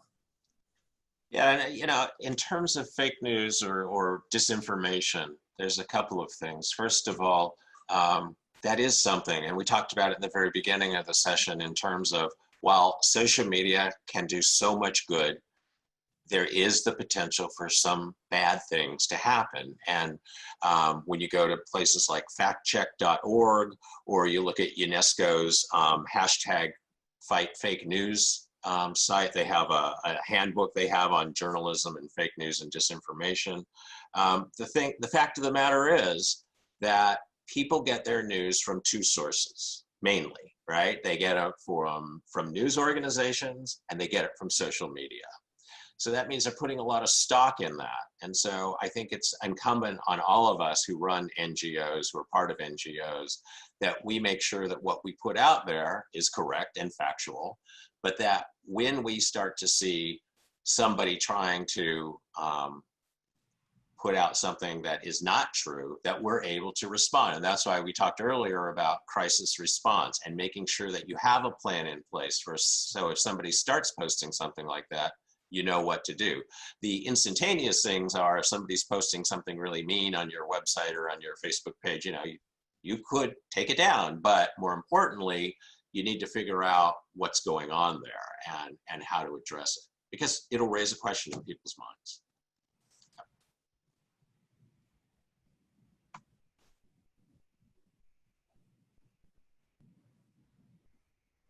Any more questions out there? We have about 5 minutes. Hello there. I have a question regarding our.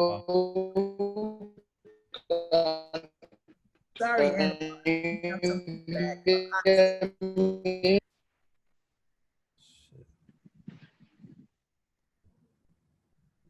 Sorry, my internet connection is pretty bad, looks like.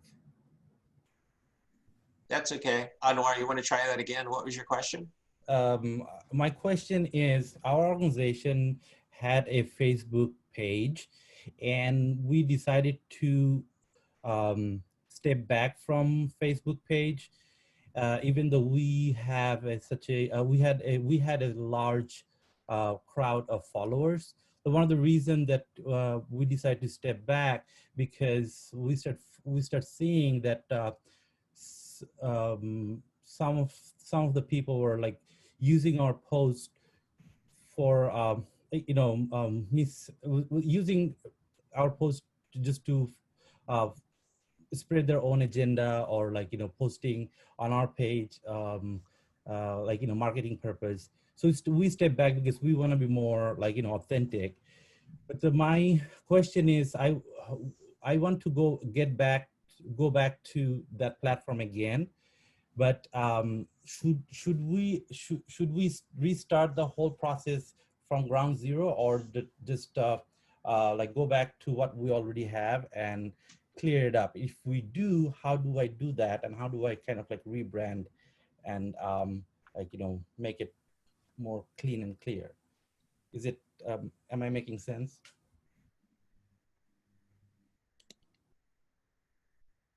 Katrina.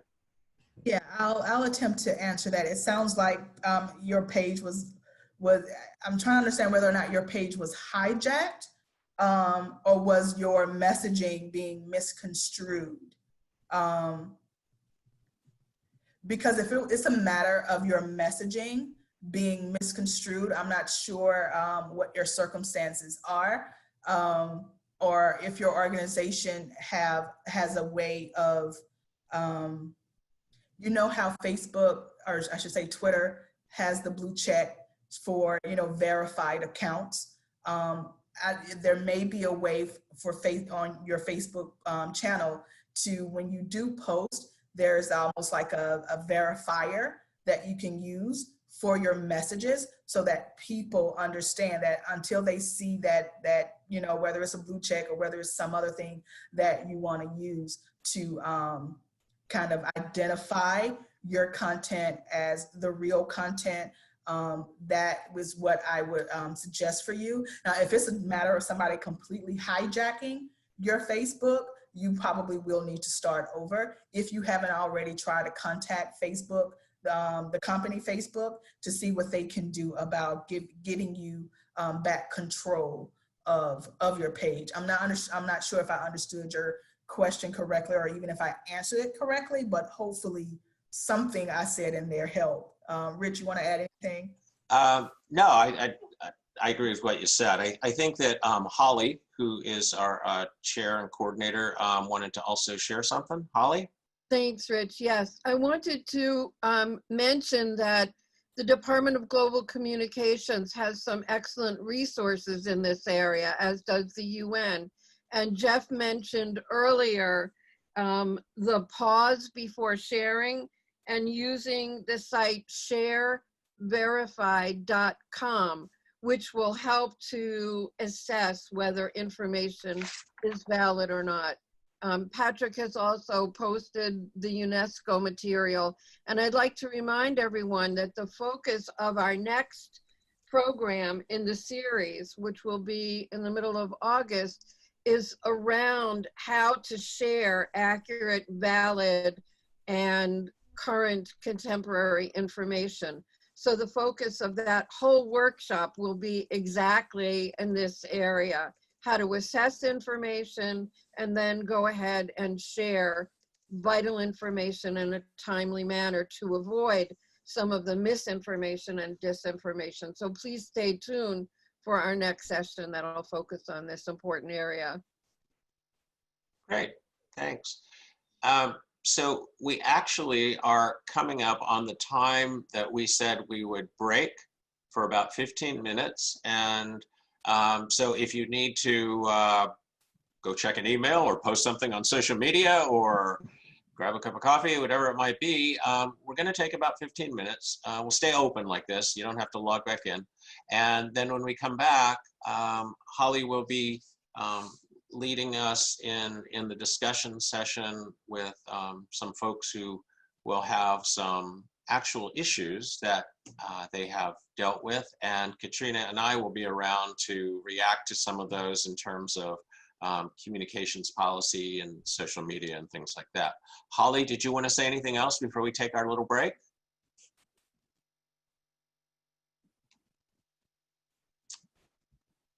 Okay. Welcome back, everyone. We're very pleased to begin the second half of our session. I just wanted to remind you about the hashtag, which is hashtag UN with civil society. We have almost 600 participants from way over 25 countries on almost every continent. So we're really delighted, especially for the people who are staying up late at night across many time zones to be with us. This second half, I also want to mention that we're recording this session, and several people have inquired about obtaining a copy of the recording and the slides. And the Department of Global Communications will be able to distribute the recording. Information will be on the Executive Committee website and also the DGC website. And we'd like to make that available to everyone. as soon as possible. This session is quite different, but building on our prior really outstanding session. We're calling this Transforming NGO Communication from Conversation to Advocacy, Action, and Social Policy, because our focus in civil society is really using the resources available to us throughout the United Nations system, and especially the Department of Global Communications, in order to advocate and become involved in civil society action, hopefully resulting in changes in social policy. In this session, we're going to address the issue of communication regarding the complex global contemporary societal issues that we've all been struggling with throughout the world, and the intersectionality resulting in disparities and discrimination. We're going to highlight strategies for NGOs and civil society to identify obstacles within their own organizations, social and professional networks, in actualizing the Universal Declaration of Human Rights, which I'd like to remind you again, we're really celebrating throughout the world as an exemplar of a transformational and prescriptive document that really addresses in a very clear way how we can actualize peace and security for all peoples of the world. I encourage you again to please reread not only the UN Charter, which always is so moving, but also the Universal Declaration of Human Rights.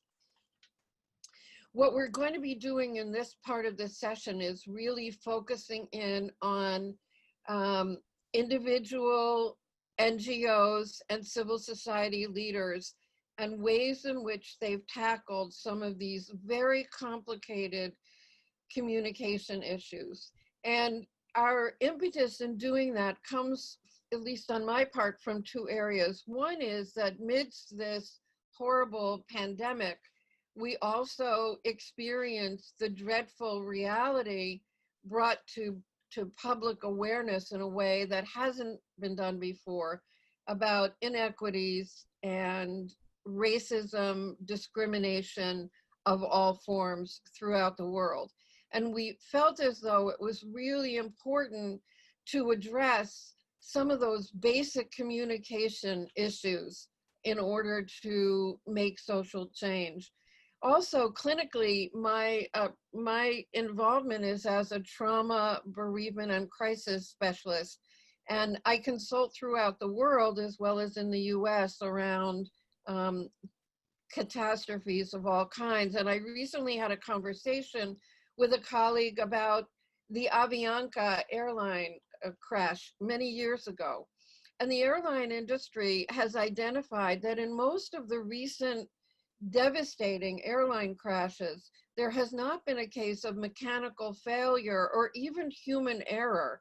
And the one area that's been implicated in this tremendous loss of life is communication. So the airline industry has really led in many ways, improving communication between individuals in the cockpit, individuals in other areas of the airline industry, in order to enhance clear, direct communication and begin to address some of the cultural obstacles that are in the way of clear communication. So we're going to start our conversation. We have three teams, and we're going to start with using racism, African Americans and persons of color in North America and Europe as an example of discrimination that we're all eager to do something about, but some of us don't know how to even begin to talk about it. So I'd like to introduce Dr. Rose Cardarelli, who is the CEO of several NGOs, and she also has been a director on the Global NGO Executive Committee, and she has a very long history and set of experience dealing with many of these topics in a professional capacity. And her partner in this discussion is Colonel Doreen Hurt, who I hope you read her bio. She is a very accomplished and highly decorated colonel, retired now from the US Army. And she's dealt with this complex situation personally and professionally. And we like to focus on this, how to begin these complex, complicated conversations. The platform is yours, Dr. Cardarelli and Colonel Hurt. Thank you, Holly, for such a very eloquent introduction.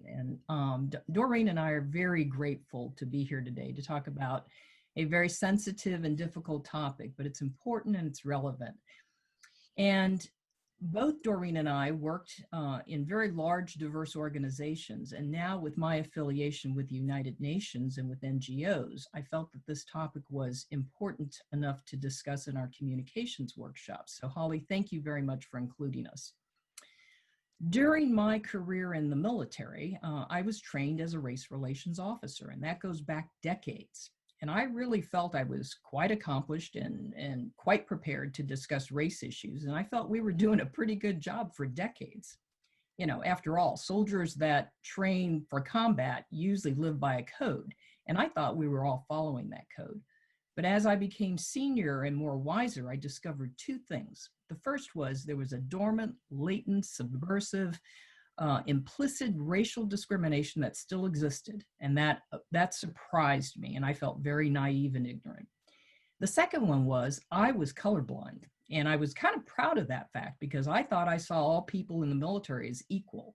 And I thought that I was really setting the example as a leader. So now we fast forward to today, and we all know about the many incidences that have occurred over and over and over. And I had to ask myself, how did this happen? And I pondered and questioned and studied and analyzed it a lot, but I couldn't come up with the answers. And this was a frequent topic at my dinner table. And then I discovered it would quickly be forgotten because we got busy with other things. Then late one night after George Floyd was killed, I received a love letter for my white friends. Well, you have to admit that threw me off because it was a letter that I received late at night. And I said, who would send me such a letter? That courageous communications came from my friend Doreen. Now, she and I served together in the Medical Service Corps. We were commanders together in the military at the highest levels. And I actually met Doreen through my mother, they were friends first. My mother had experienced discrimination as an immigrant when she came to the United States by both, her family here as well as people that she interacted with. And she witnessed this discrimination that Doreen was experiencing on a military installation, and that's what brought these two together. Well, that letter that Doreen wrote to me brought us together today because I realized that those who had received it, needed to know about this, and that while Doreen and I were in the same Army, received the same training, commanded at the same levels, which meant that we were at the top 1% of the Army, we had very different experiences. And these are experiences that I've only just now become aware of. I didn't know any better, and I thought I was a well-read, educated individual. So I'm going to stop here because we all need to hear how white privilege can blind us into thinking that we're all equal. And I'll turn this over to Doreen to tell her story. Doreen? Good morning, everyone. It's an honor for me to speak with you. I'd like to thank Dr. Holly Shaw, Richard Yep, the Department of Global Communication, and my long-term friend, Rose Cardarelli, for the invitation. Before I make my remarks, I believe it's important to inform you of a few things and offer some definitions of terms that I'll be using. First, I have only one disclaimer, and that is the statements and views that I offer for your consideration are solely my own and don't imply endorsement of any entity or anyone else. They are a reflection of how I process my personal life experiences and those of my family, friends, and colleagues. Simply stated, although I'm asked a lot, what do all Black people think? I do not represent the thinking of all African Americans. So I just wanted to put that out there. Secondly, I'd like to offer my definitions of key terms that I'll be using.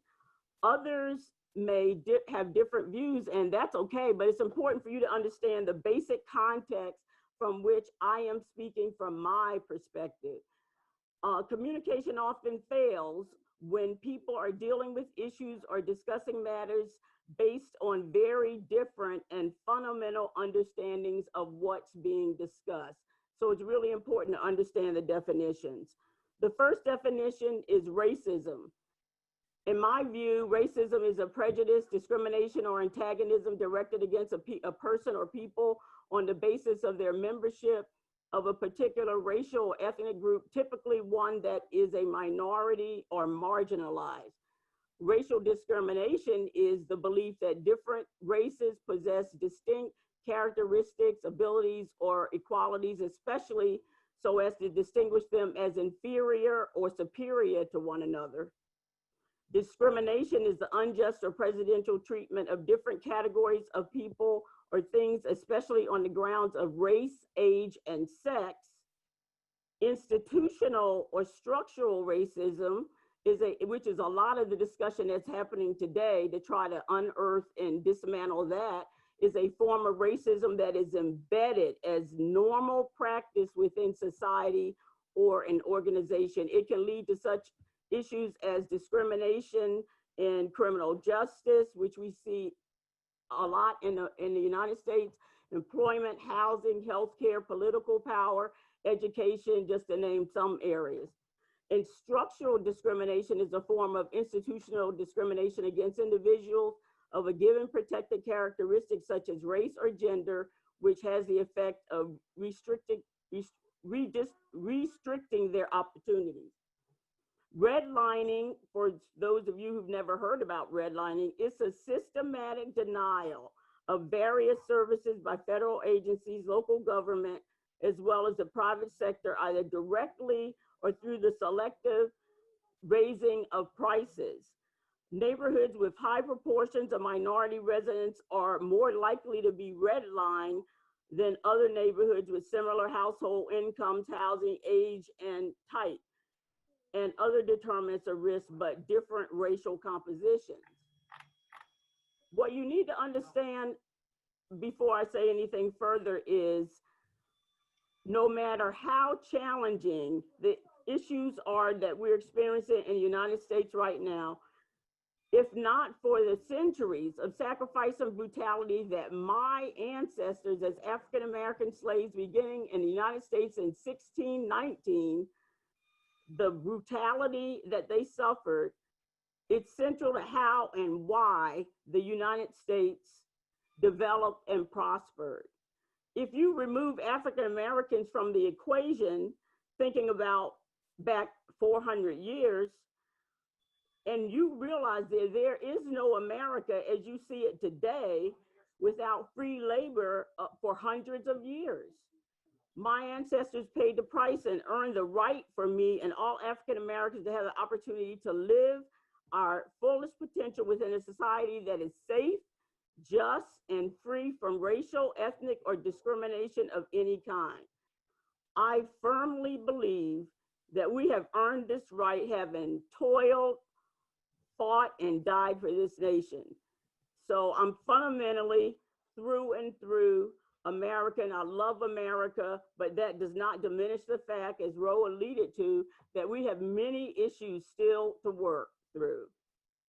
Given the work that many of you in the UN have done across the globe, it's my sincere hope that you will receive some insights that'll resonate with you and translate into actions that you can take to help improve the welfare of marginalized people in various nations around the world. I know that you're working very hard at that now, but I just wanted to give you some other things to think about that might be useful in your work.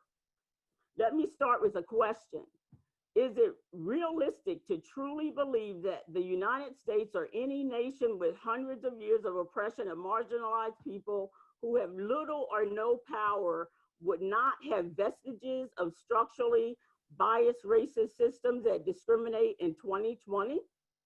Unfortunately, you well know that the globe is full of leaders that marginalize and brutalize their citizens.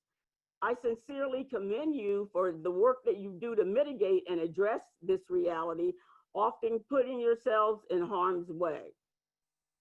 I'm here this morning to share my experiences because I'm hoping that you'll glean something from my experience that will touch and motivate you even more to act in a way that improves the life of marginalized people in America and abroad.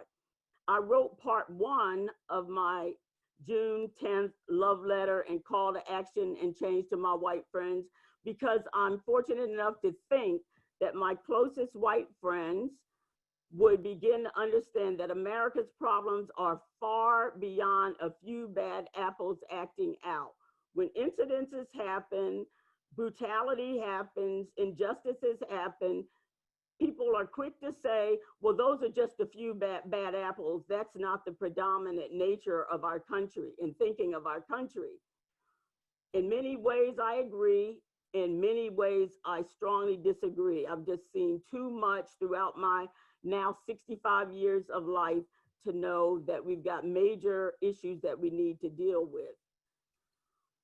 Everyone has the right to not live in fear and essentially be terrorized by an implicitly biased system. I also chose to reach out to my friends because I believe that they were open to becoming more self-aware and unearthing their own unconscious biases than address them. Unfortunately, it took watching George Floyd murdered in living color in broad daylight to shake many Americans into finally believing what African Americans have been talking about for centuries, that there are deep structural systemic problems beyond police brutality.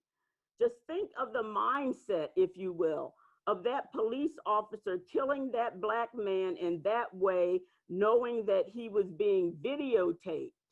He put his hands in his pocket. He dehumanized George Floyd in that moment. That day, which made it possible for the officer to think that it was okay to kill him in broad daylight.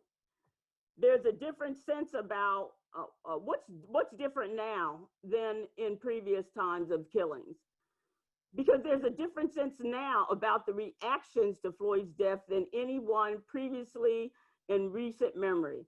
There are many examples of other people, that African Americans that were killed at the hands of police, sitting in a car, not doing anything overt, and killed because of what they look like in many instances. But now what's different is there seems to be an increased sense of urgency to change. That is heartening to me because living in a racist society is exhausting. I want everyone to hear me say that. Living in a racist society is exhausting. Doreen, we're going to have to wrap it up because we have other speakers after us. So if you could summarize, that would be wonderful. Okay, I just wanted to give you a few examples, and that is in my growing up, some of my love letter, which I'll be happy to share with Ro, and she can give it out, and I'll also share my resources. My experiences started with my father being in the Air Force, and he originally went into the Air Force. I'll try to speak quickly about this, but it's important because it was so racist in Philadelphia and he couldn't find work. He went in the Air Force, he got his skill, he got out of the Air Force, but when he did get out of the Air Force, he was told back in Philadelphia, we're not gonna hire you. He went back in the Air Force. So in a strange way, because of how racist our society was, that is what instilled in me the motivation to serve our nation. Because even though it was bad, it wasn't as bad as it was in Philadelphia. The other example I want to give you is as we traveled, we always had to ensure that we had a clear map and route of what we were going to do, because we couldn't stay anywhere that we wanted to stay. Our parents prepared us to be treated brutally and how to respond if things happen that we weren't expecting. And I'll give you 2 more examples, and then I'll give you the 10 points that I want to have you take away. One example is there was a white man that worked for me in Colorado Springs when I was a young officer. He was so ingrained with how he felt that he told me to my face that he had a problem working for me because I was African American. He was told as he was raised that no matter how poor, ignorant he was, that he would be better. He's always better than me because I was Black, period. It didn't matter my education. It didn't matter my skills. That resonated with me. And I started working with people even before that, but definitely in Colorado, to help them understand what my experience was and the kinds of things that they could do to improve the situation. I will fast forward to my 10 points because I think those are the most important things, and Holly alluded to. The goal of this meeting is to give people tools that they can use to take away that can help improve the future. The first thing that I would say is,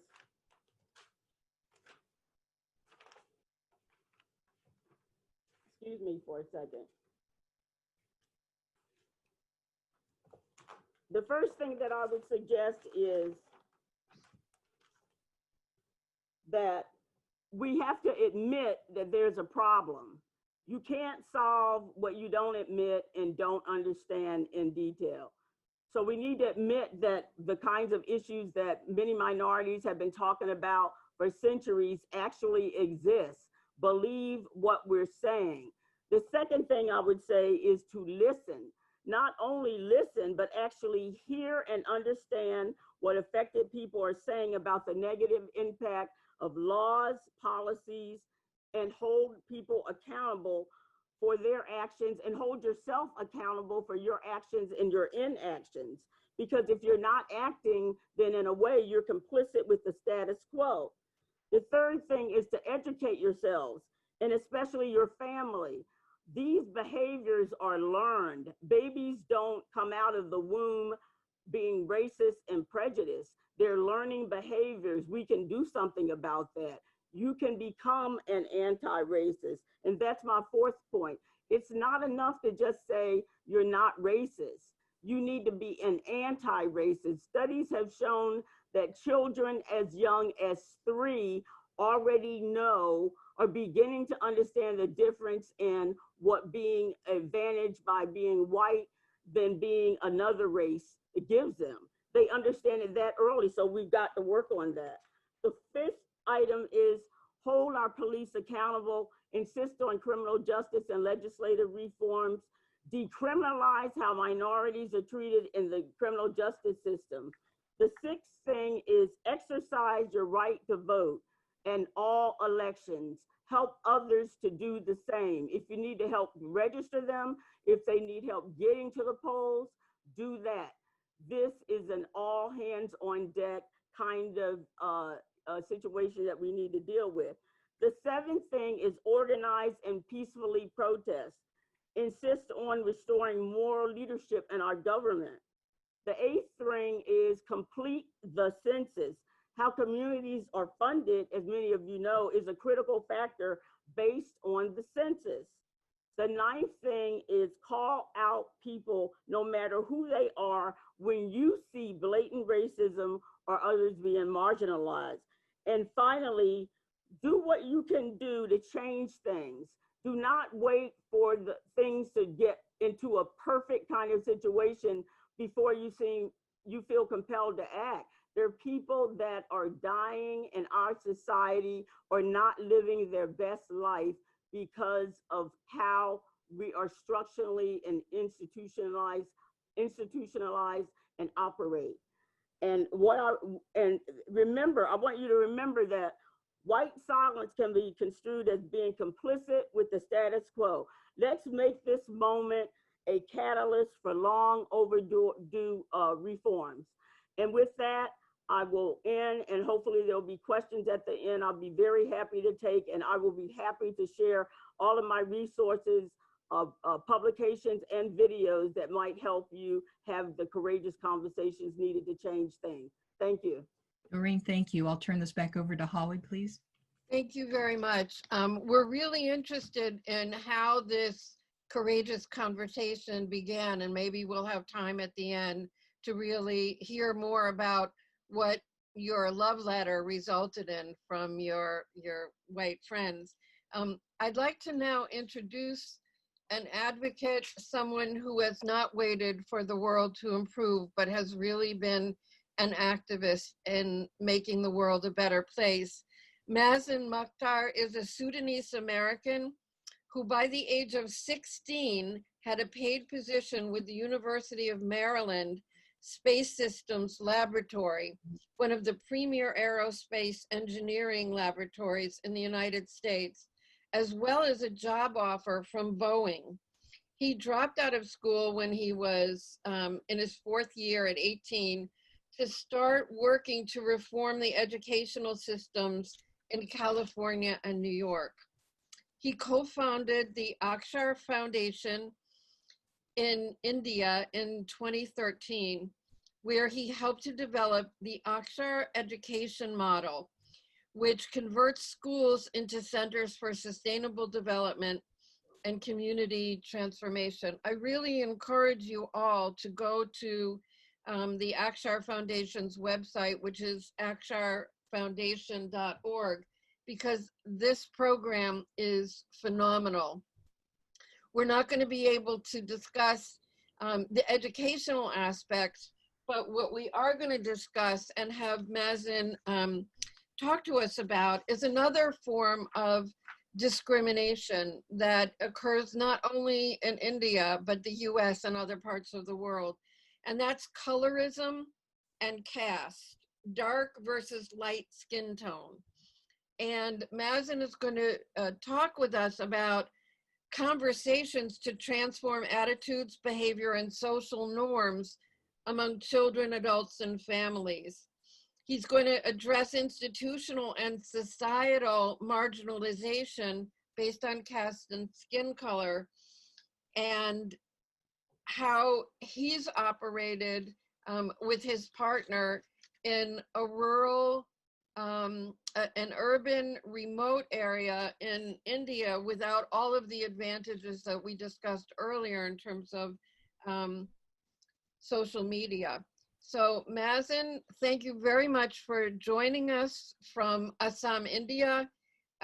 You might want to tell us a little bit about Akshar and the implications in communication since the pandemic started, and then how you deal directly communicating with kids and families around systemic discrimination and dysfunctional social norms.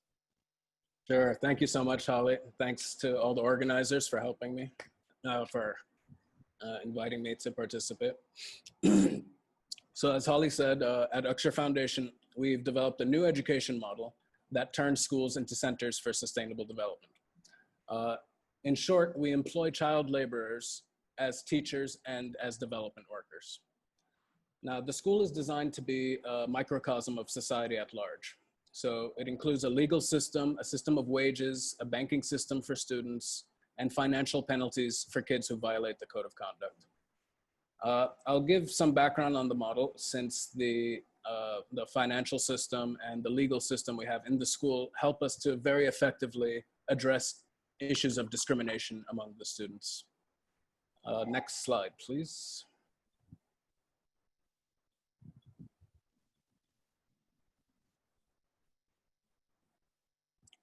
Brandy? Oh, it's there, okay. In the Akshar education model, children are employed and they earn wages in school.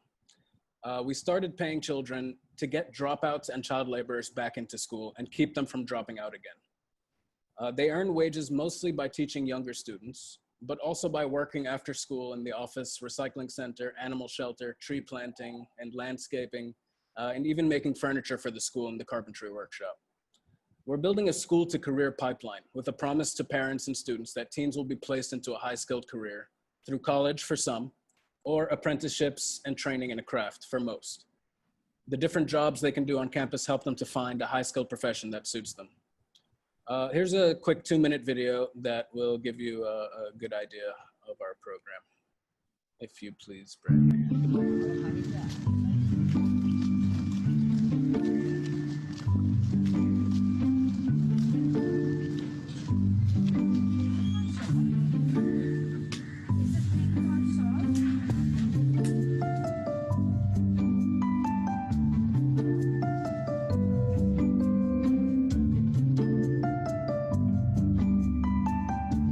decided to collect plastics from our students because that was the immediate problem. We heard reports from the students that they would burn plastic almost every day.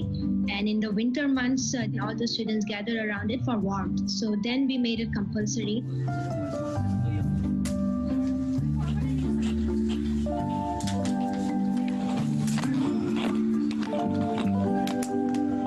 We have made this structure by using acrylics.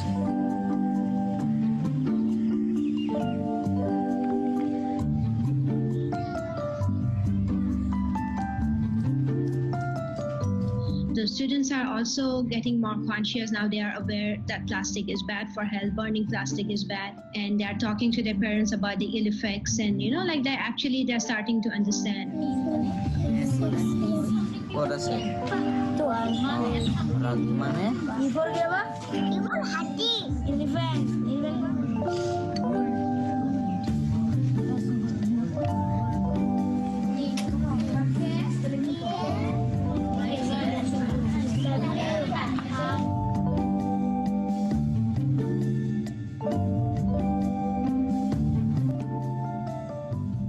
We hope that they have enough skills, so that they can stand up on their own feet.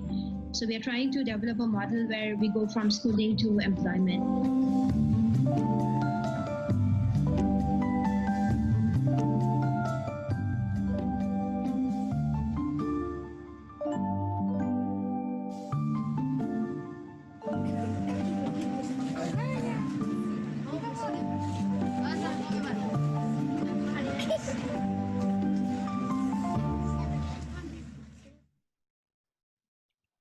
So now during the COVID lockdown, classes are happening over smartphones on WhatsApp, and the school itself has become a food distribution center for families hit by the COVID lockdown. Senior students act as social workers, identifying and taking photos of houses in their neighborhoods with food shortage and sending to teachers who deliver the rations. So this one school has delivered 2-week ration kits for about 15,000 people in the city where the school is. And now we're working on replicating this model in government schools throughout India. But when we started in 2016, students and parents were full of really harmful behaviors and dangerous ideologies. And they acted out these harmful ideas, whether about the role of women or students with disabilities, but especially about skin color and caste. I'm a Sudanese American working in India, and I've witnessed these same sorts of hierarchies replicated all over the world. In the US, I lived in South Africa, and in my home country of Sudan. Colorism is everywhere, not just from Europeans. In Sudan, my home country, the name of the country means the land of the blacks. So in Sudan, lighter-skinned Africans like my family from the north discriminate terribly against darker-skinned Sudanese in the south and the west. My family, despite being black, are almost as bigoted as any Americans of European descent you can find. And I saw some of the same thing in African American communities, but to a much lesser extent. So regardless of the presence of Europeans, there's always a preference given to those with lighter skin tones. I believe it's more of a class-based issue, since wealthy elites everywhere live sheltered lives, mostly indoors, while the lower tiers of society have to spend more and more time outdoors, working and traveling in the sun. In India, colorism is all pervasive. You can see it in the ubiquitous skin lightening products on TV all day. You can see it in the newspaper classifieds, where most listings will specify how fair-skinned a woman is as her most important feature. And you can see it in children's textbooks like this one on this slide. That the idea that light skin is equated with beauty and high status. Now, colorism overlaps with casteism in India to form a really toxic mess. We've had a few students from Dalit communities, or outcast as they're called, and they're literally out of caste, like they're not considered part of the caste system. And the kids from those households are routinely shunned as a matter of fact. Like it's just an everyday fact of life, even by teachers. And other kids are instructed by their families not to even touch them. So they're literally untouchables. So all these students came to us already filled with these harmful ideas. Even among our students, all of our students are from below the poverty line, but there's still these same hierarchies among those families, separating them into discrete groups. So one example we had earlier on was one parent who was repeatedly harassing other parents with darker skin and from a lower caste. This happened outside of school as they were neighbors, but she told these parents to stop sending their kids to the same school that her kids were going, where her lighter skinned children were going. Now, the real problem was those darker skinned parents who were the victims of this abuse, they complied with her wishes. They agreed with her. They were ready to stop sending their kids to our school. So even they were deeply convinced of their low status and were terrified to try and upset the status quo. And that's how bigotry becomes a self-fulfilling prophecy. Next slide, please.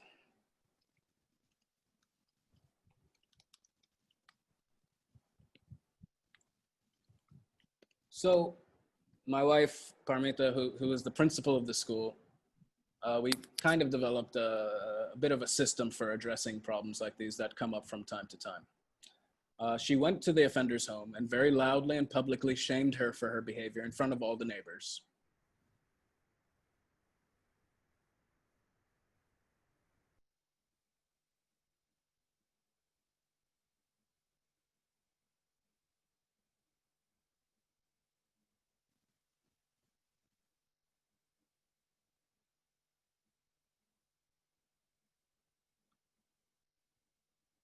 The bullying stopped, and there was no more bullying from parents based on discrimination. Oh, my internet connection is unstable. Yeah, Mazen, you were out for a minute. Can you just repeat that? From the slide change? Yeah. Yeah, okay. So we had this mother who was bullying all the others, bullying her neighbors and encouraging the kids to stay home. My wife, who's the principal of the school, she went to the home of the offenders and very loudly and publicly shamed them in front of their neighbors. And she elevated the victims by telling the offending mother how important their children are. And if she doesn't like it, she can withdraw her children from the school.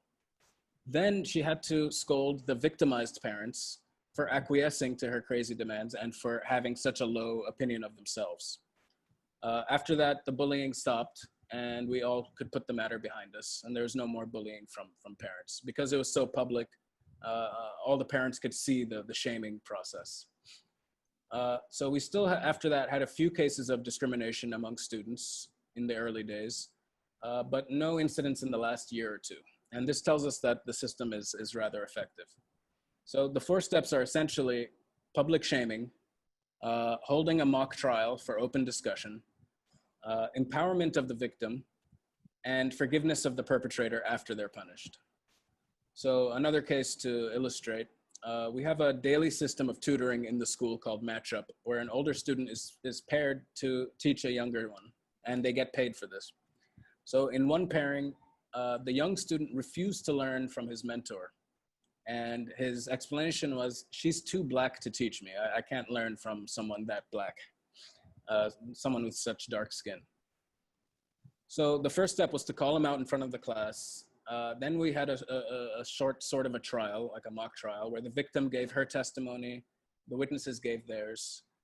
The victim was a very bright young girl who, she was in tears from this incident, and she was internalizing this idea, and we had to quickly shut that down.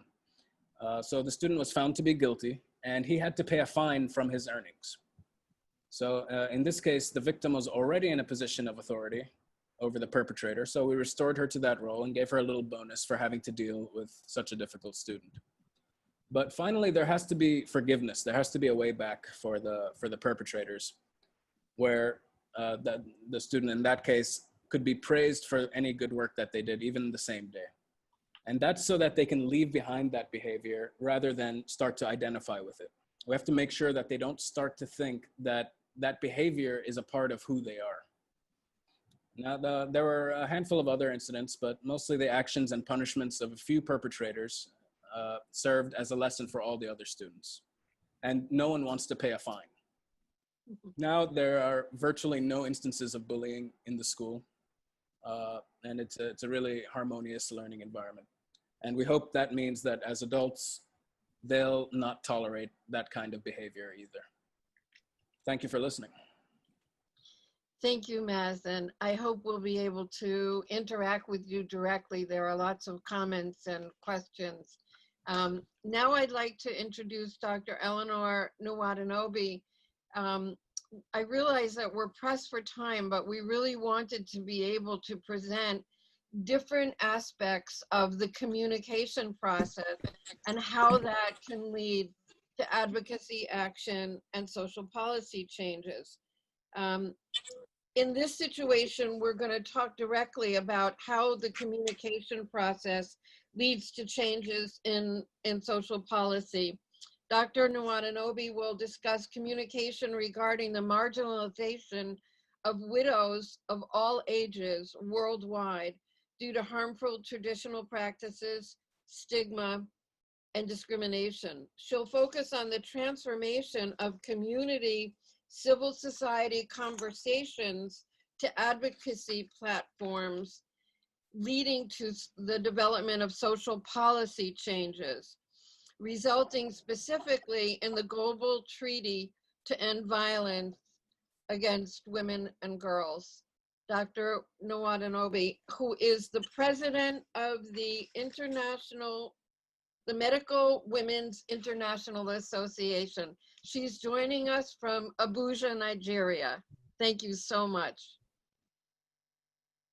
Thank you very much indeed, Holly, and my thanks to the Global NGO Executive Committee and the Department of Global Communications.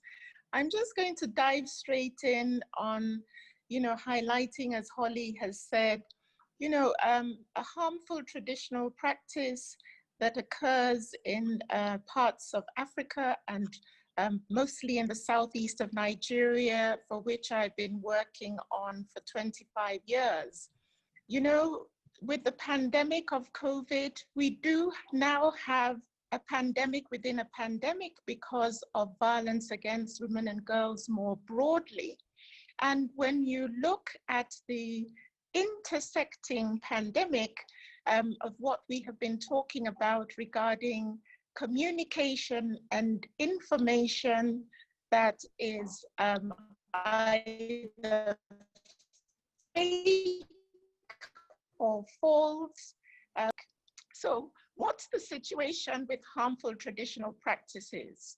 And it is on widows of all ages, where they are stigmatized. This resonates very much with what Mazin has been talking about, where they're marginalized, stigmatized, accused of being witches, and therefore going through harmful traditional practices like the forceful shaving of hair, for example, having their being disinherited from their property and being kept at arm's length.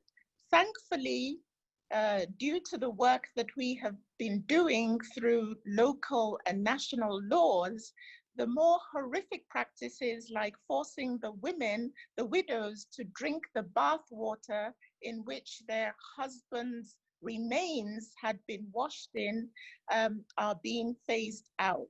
So that's the usefulness of change of law and communication, especially sensitization.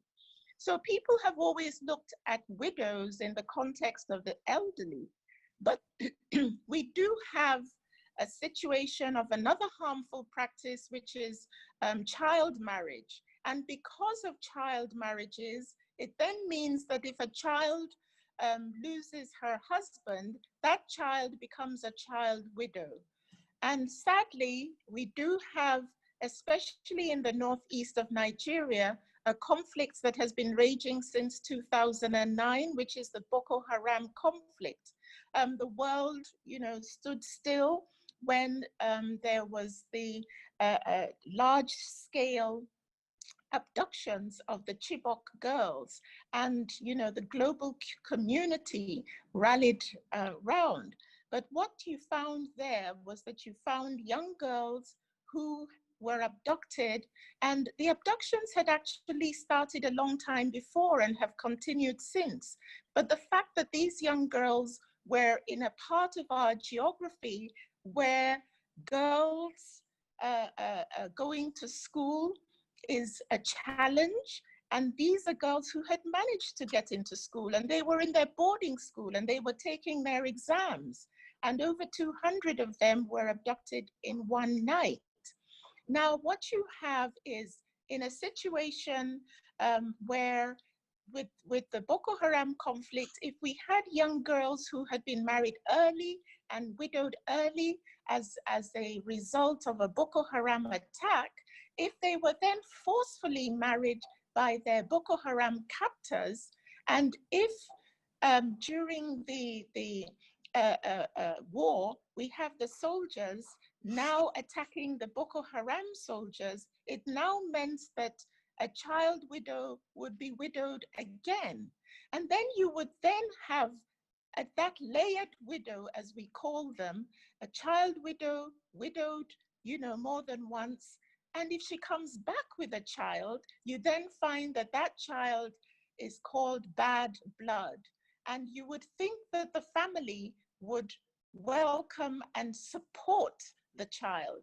Unfortunately, because of the stigma of being a Boko Haram wife, those are issues one is grappling with. Then we do have now a situation where we are seeing a trend globally, where sadly, COVID-19 is affecting men more. We're having more fatalities. That means we have more widows. So here let's now move very quickly to the rural poor and what happens with communication for them. In the course of my work with widows in the southeast of Nigeria, we then found out that, these are people who are so poor that they are less likely to own a smartphone. So yes, the NGO itself can participate in the types of communication that we've been talking about earlier in the session, and talking about Facebook and social media, but the rural poor have their challenges. I am able to talk to you now because I have been able to put diesel in my generator. Where I am in Abuja at the moment, we've had a power outage since last night. So and I am living in the city. So you can imagine what's happening to the rural poor. So for a widow, for example, who manages to have a phone, she's less likely to have a smartphone. And therefore, she's less likely to communicate in the ways that we have been talking about. But there is a way around this. What we were able to do was to get those who do have smartphones to be able to have the widows congregate because they band together. However, with the lockdown situation, communication was affected because they're banding together, coming together to discuss their coping strategies was now no longer possible. And you also found that there are issues just like I am having with the electricity outage, and then data. Data is needed for social media. So the traditional system for communication in the villages where we work is what is called the town announcer. Previously, they were called town criers, but we've dispensed with that word now, and they're called town announcers. And they are very, very useful in the communities. So we were able to send out life-saving health information around COVID and prevention regarding what the widows and those in the community needed to do through the town announcers, telling them about maintaining hygiene, talking about washing of hands, remembering very much that in some of these areas, water is an issue. So for some of them, going to the stream to fetch water, the program that I run, we were able to set up a water system with an overhead tank and a well to be able to pump the water. So I'm just bringing to the fore some of the realities on ground. Now, crisis is an opportunity for creativity.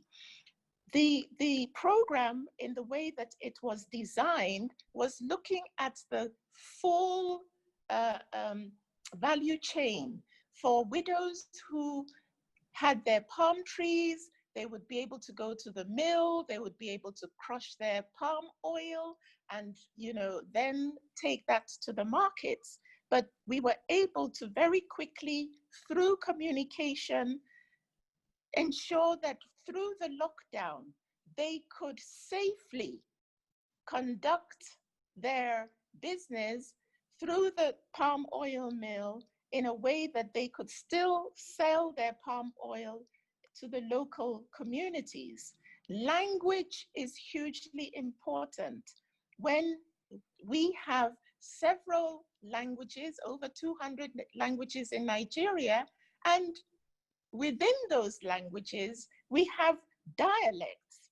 So I'll give a very quick example as a physician. We had a situation where a woman was in labor and a particular midwife was speaking in her dialect, wanting the woman who was in labor to push. But she was speaking a different language, and rather than push, the lady in labor, who it was her first baby, understood the language. Instead of push, she was laughing because the word that was being used in Igbo was chia. Chia in one dialect is push, in another language it's laugh. And she thought that laughing was the method with which her baby would come out. She had to get the help of another nurse who spoke the dialect of the lady in labor, the patient, to be able to say in her dialect, it's not chia, but it's nya. And she was eventually able to, you know, comply with the midwife's wishes.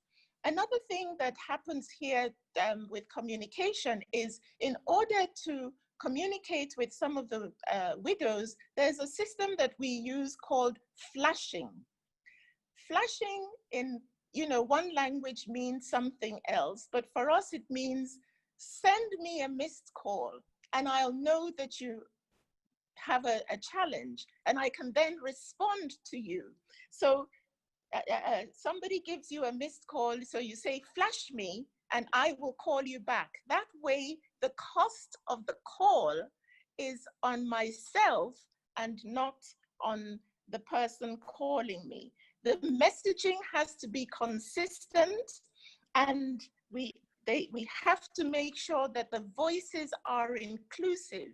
So in our messaging, we are talking to the widows, talking about widows who are living with disabilities, talking to widows who may have been stigmatized. I'll tell a very quick story about, you know, one of the young girls that was in the Boko Haram camp, and she was rescued. And whilst she was in the internally displaced persons camp, she said that she was not feeling well looked after. And when questioned further, she said in the Boko Haram camp, she was given a phone. So she felt empowered because her captors had given her a phone. And she was 14 and wanted to go back to the camp of captivity just for a phone. So that shows us that when it comes to governance and development and inclusiveness, sometimes it's something as little as a device with which one can communicate with others. It's hugely important that respect and confidentiality is employed in the work that one does. So what's the solution? For these types of violence against women and girls that I have described, I wear another hat as the founding co-chair on the steering committee of the Every Woman Treaty. The Every Woman Treaty is a coalition made up of members from all over the world calling for a global treaty to end every form of violence against women and girls, some of which we have spoken about today. And it's quite simple, using what has been proven to work before. And these are ensuring that we have the laws. So for example, working on widows' rights, it's because we worked at the local laws that the practice of making women drink the water in which their husbands' remains had been bathed stopped. It is not yet Uhuru. We have not gotten to where we want to be, but some of the more dehumanizing practices have decreased due to the change in laws. There also needs to be training of responders to violence. It is hugely important that the training, very much like the sorts of training we are benefiting from today, for doctors, nurses, lawyers, judges, the police who respond to violence, the services need to be available. So we need hotlines. Communication is important, but how does someone call a hotline if they don't even have a phone with which to call? But if they're able to flash you and say, I'm in trouble, because in the lockdown, we all know that violence against women and girls, especially sexual violence, increased exponentially. So we need the services. We need to be able to have shelters. We need coded languages, coded language, so that in some countries where a woman who has been violated can walk into a pharmacy and ask for a red mask, then that's a red flag. We need prevention education. Again, communication is what will be used for prevention education.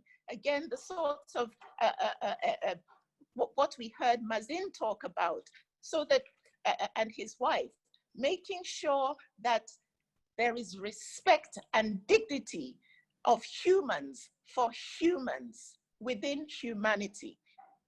So prevent the violence from happening. Let there be respect for all, not minding the color, the creed, etc. That can only happen, finally, if there is ring-fenced and dedicated funding. Therefore, we must advocate for this global treaty, because it's the same way we had the tobacco treaty that shifted the narrative from it is my right to smoke to a different narrative that said it is my right to breathe clean air. Ladies and gentlemen, I believe that a time will come with a global treaty when our great-grandchildren will say, do you mean there used to be a time when women and girls were violated in this manner? Thank you for listening. Thank you so much. What a wonderful presentation.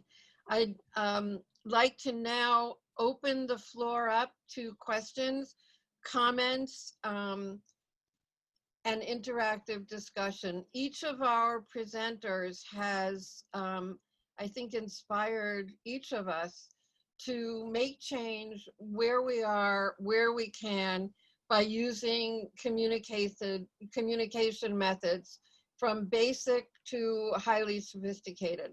So we have many questions here. Let's see, if you use the raising hand function, I think that would be helpful. Who would like to start?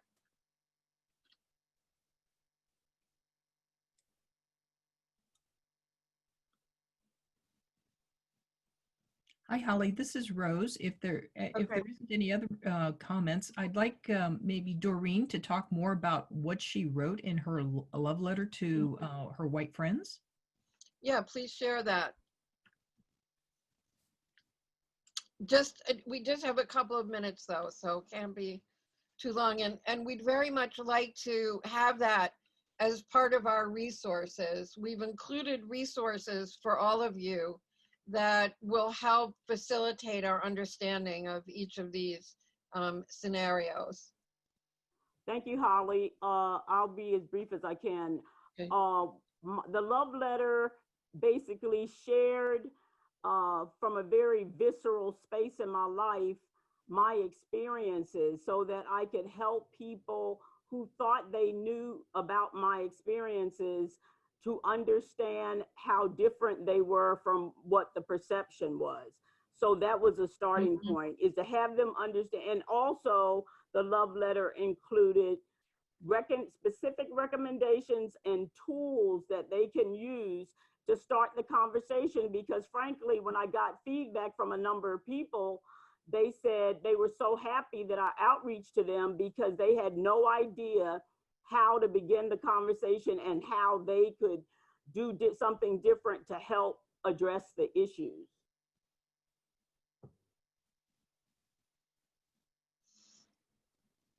Okay.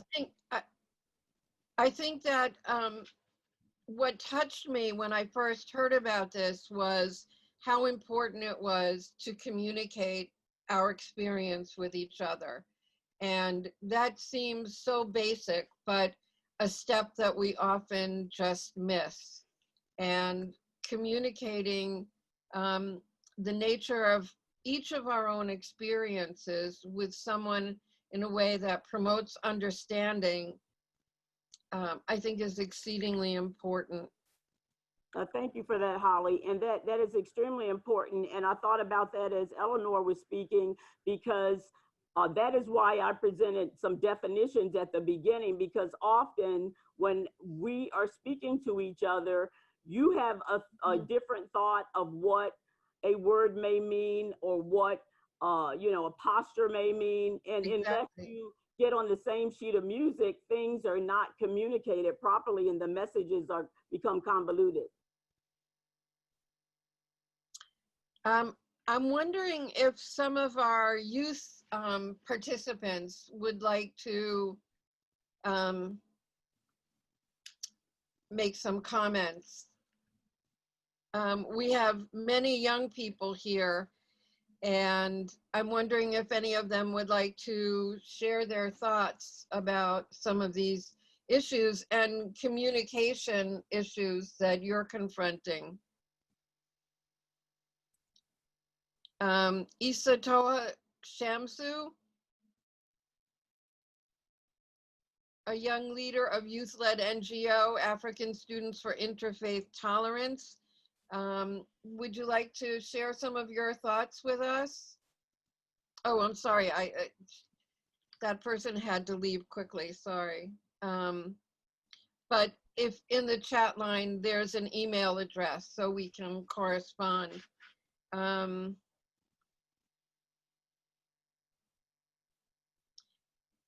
Doreen, Colonel Hurt, it seems like people of color, especially Black people, bear the burden of educating others about racism.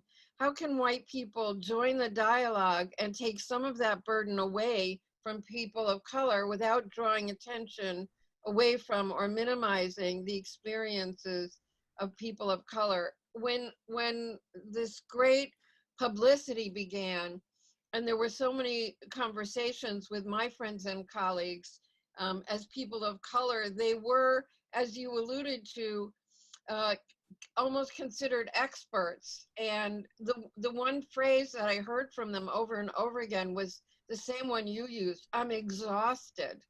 I'm just exhausted. I don't speak for, my people, I just speak for myself. But I think that's an excellent question in terms of how can white people share the burden of education and information.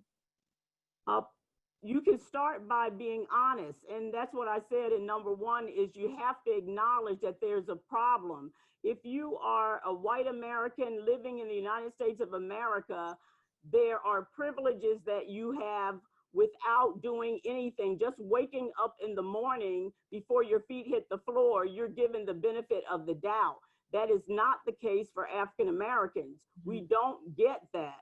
And so you have to claw your way to have opportunities and to improve your life every day because there are assumptions that are made about you before you say a word. And so I would say the first step is to really be honest. If you live in this country, you can't not have some sense that maybe things are wrong, because African Americans and other people of color have been talking about it for hundreds of years.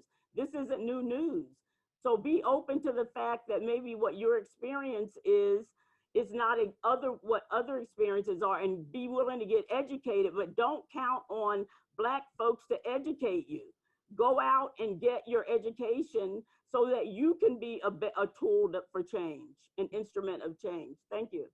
I think this is one of the ideas that we had in having this very creative and different form of a workshop, in that we wanted the process to begin with self-awareness and self-assessment. And that's another reason why we wanted to envision this as a series, not a one and done kind of situation. So we're encouraging each of us to begin or continue a process of self-examination and awareness that doesn't end with this workshop or any other, but that starts every day in terms of understanding our own privilege, our own less obvious areas of misunderstanding, and as NGO leaders, a good hard look in what we might be communicating without a clear intention to discriminate, but that might be happening. I wonder, Rich, and maybe Katrina, if you could talk a little bit about your NGO and your response as an NGO in the beginning of the pandemic, but also the beginning of the controversy around racial issues, and your assessment of your own NGO and board in terms of those practices. Could you share some of that with us? Sure, we would be happy to do that. I think that Delton had a question first. He was in line there. And so why don't we hear from him, and then Katrina and I will pick it up after that. Okay, thank you so much for this opportunity. It's not really like a question. I'm Delton. I'm originally from Liberia, but I live in the US. And I'm going to school. I'm actually studying computer information science with focus in cybersecurity. And I have observed a lot of biases when it comes to, focusing on international students who pursuing degrees in this area compared to the typical white student in the classroom. And also, I play soccer, so sometimes when I go on a soccer field, I have seen a lot of friends, white friends, friends from Asia, calling me a lot of different names and referring to me as apes and things like that. Something that I would not really look at them and be able to say to them. And these are all like something more of racism. I've also observed within the typical Black community in the U.S. You're not coming from outside of the U.S., but from my own observation, I even believe that people who directly come from Africa like us, we have a little bit of privilege compared to the typical Black communities in the U.S. I feel most of their lives here is just more about a lot of them that I have been able to talk to interact with, and know what they've been up to since they started knowing themselves. It's just going between going into prison, coming out, and another time they've been prison for some reason.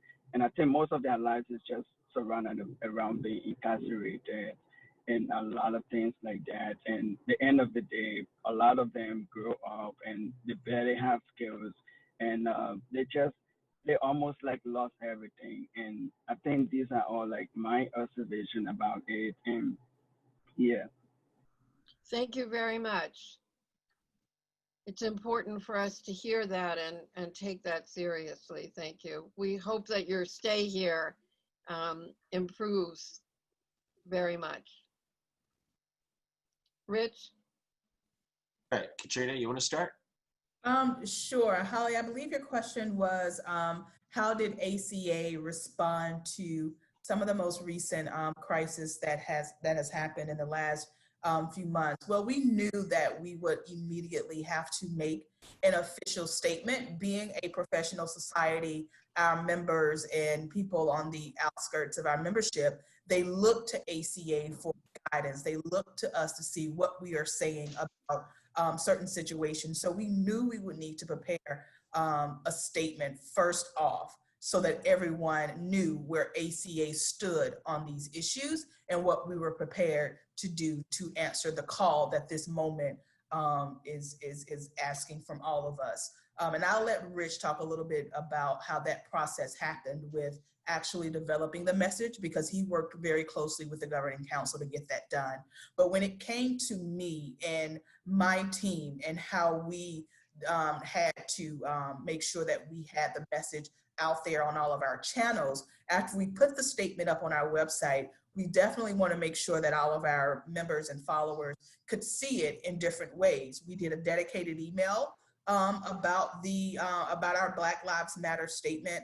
We also made sure that we put it in our newsletters, and that in the newsletter, everything linked back to our original statement.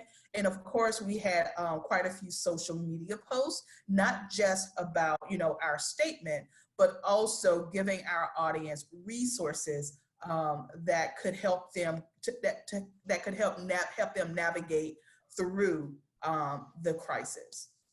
I think also what I'd like to hear is how, as an organization, you began the process of intensive self-awareness to be able to assess and identify areas in which the organization might need to reevaluate or become more aware.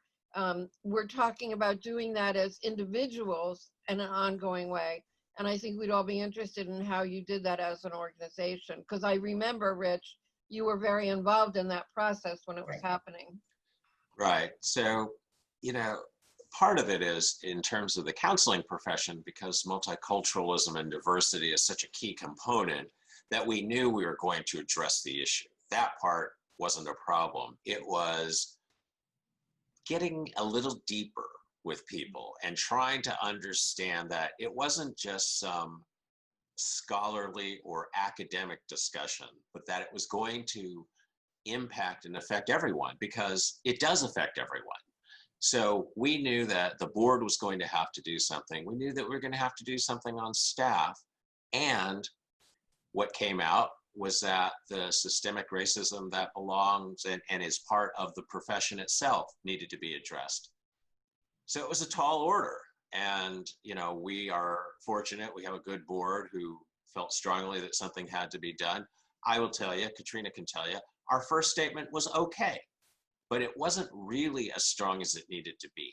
And so we followed up with a second statement, and the board said, we have to have an action plan that goes with this. We have to have steps that will start to address it both short-term and long-term.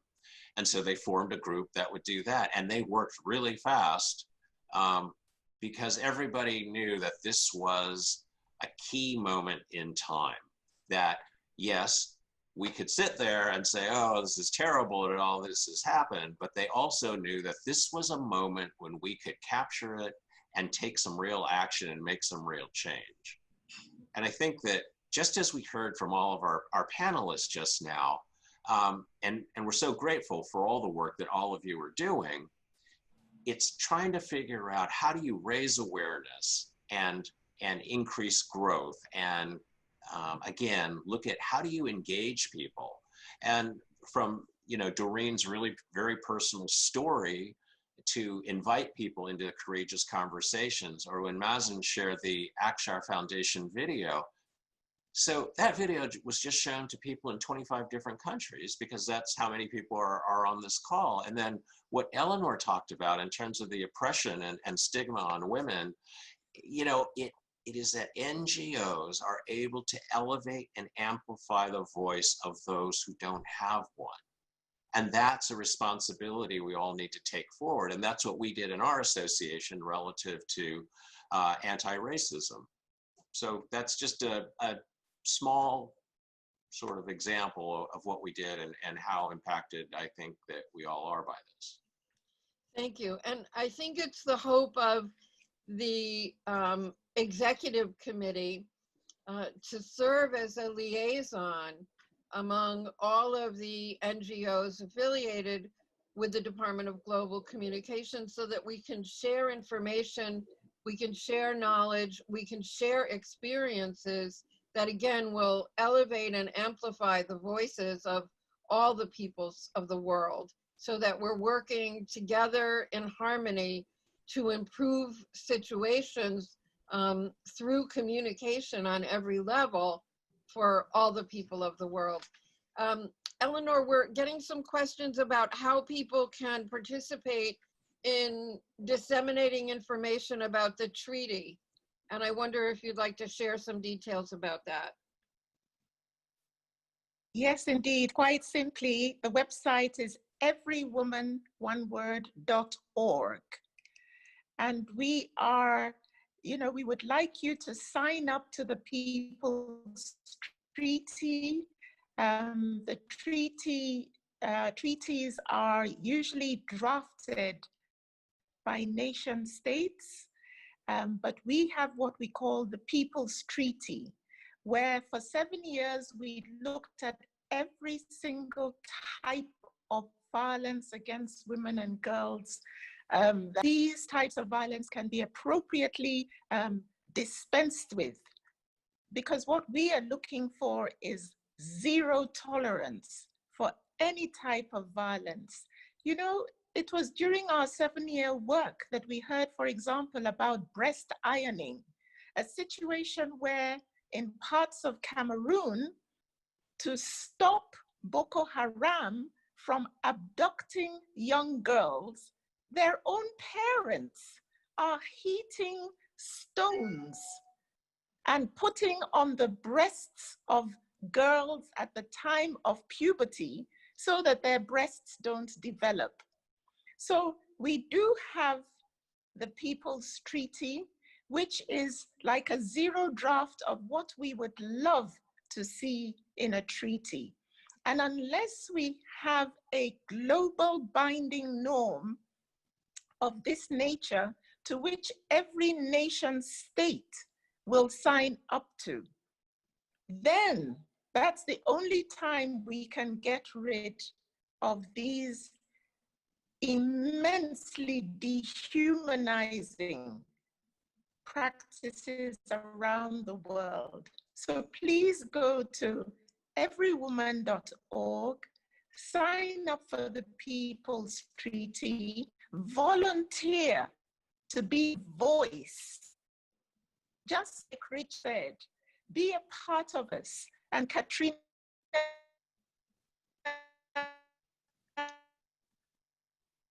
honestly, several tips assist us in really making sure voices in a way that we will be that lighthouse in this deep and dense fog that has descended upon us. When you see the exponential rise, I get emotional regarding violence against women and girls in the context of COVID.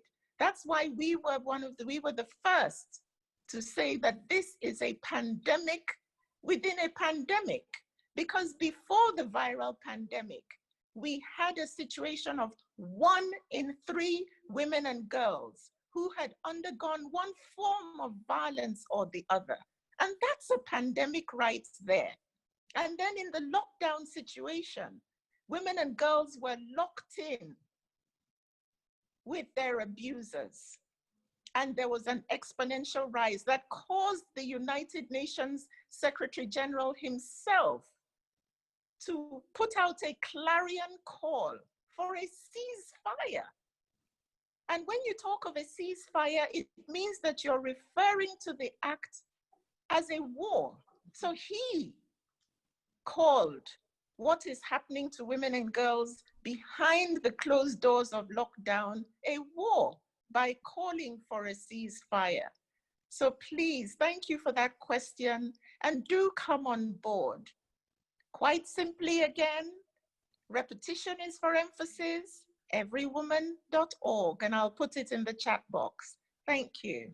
Are you planning to present this at the UN or to the General Assembly or, you know, any of the UN meetings coming up in the fall? Oh, absolutely, absolutely. In every forum possible, we've started presenting, and we want, you know, everyone possible to be able to add their voice to this. You know, if we can get this out on social media, let's have that clarion call.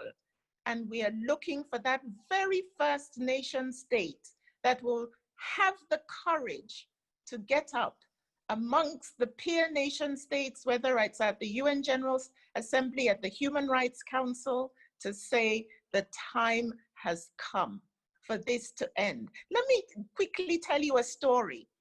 I have a friend who is a Vietnam veteran, and he tells the story of, in those days, he used to line up with his sandwich bag to get a cheap ticket, and the cheap tickets on a plane always made sure that you sat at the back of the plane. And he told me, he said, Eleanor, guess what? Who else was at the back of the plane with people like me who bought cheap tickets? He said, you had women and children, so mothers with their children, and you had smokers. Now, can you believe that we were sitting down at a meeting in Rwanda and telling a young girl in her 20s this story? And she was astounded. She said, you mean people used to smoke in planes? And my friend said, yes, indeed. So we want our grandchildren and great-grandchildren to ask with great shock and surprise, you mean there was a time women and girls were violated in these terrible ways? Because you and I would have added our voices to ensure that no longer will we see violence against women and girls, and no longer will perpetrators wander around without being punished. Let's break the silence around violence. That each of us from our respective NGOs utilize some of the important lessons we learned today in terms of social media, both personally and professionally, to publicize this among maybe some other ideas that we've developed during the morning, but to put on whatever social media we choose repeatedly, not just today, information about this treaty and how people can sign on and what they can do. There was a question about Mazin's program, the Akshar Foundation, and why that can't be replicated throughout the world. And that's what they're planning to do. They're already in negotiations with governments throughout India, even the US and UNICEF. And we can publicize that website and that information and share it with all of our professional and personal social networks. And if we use today as a kickoff, it'll be exciting and really productive to see what we can create in terms of the aspirational goals of the SDG and the Universal Declaration of Human Rights, which I'd like to refer to again as the recognition of the inherent dignity and of the equality and inalienable rights of all members of the human family, which is the foundation of freedom, justice, and peace in the world. So we've heard some very different experiences and ways to communicate in courageous conversations that are really transformational. But I think we'll all agree that what we have in common is being members of the human family. And if we move forward to use the skills and resources that we've had the advantage of today to enhance the quality of life for the entire human family, not just right now, but as Eleanor pointed to, in the future, for future generations, I think we will have really accomplished something important and meaningful despite the obvious disappointments and challenges. So with that, I think we can close the session unless there are any other comments. And I'd like to call on Fanny Mullen to see if Fanny, as chair of the executive committee, if there's anything else that you'd like to add before in closing. I'm here, Holly, can you hear me? Yes, Rich, can you help us see her? Can your team? Right. Or shall we just listen? We can do that. We can listen too. Okay. Fanny?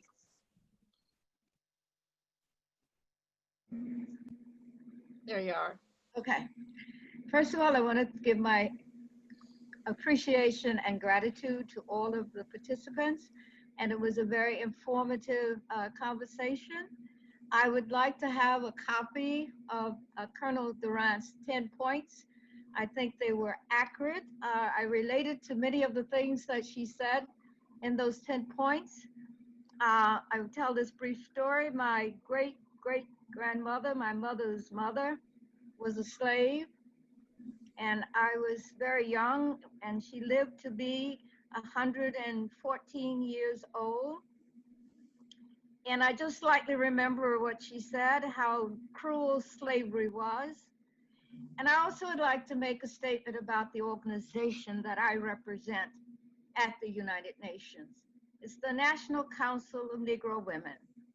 And the founder was Mary McLeod Bethune. And she founded the first college for African-American girls in Daytona Beach, Florida.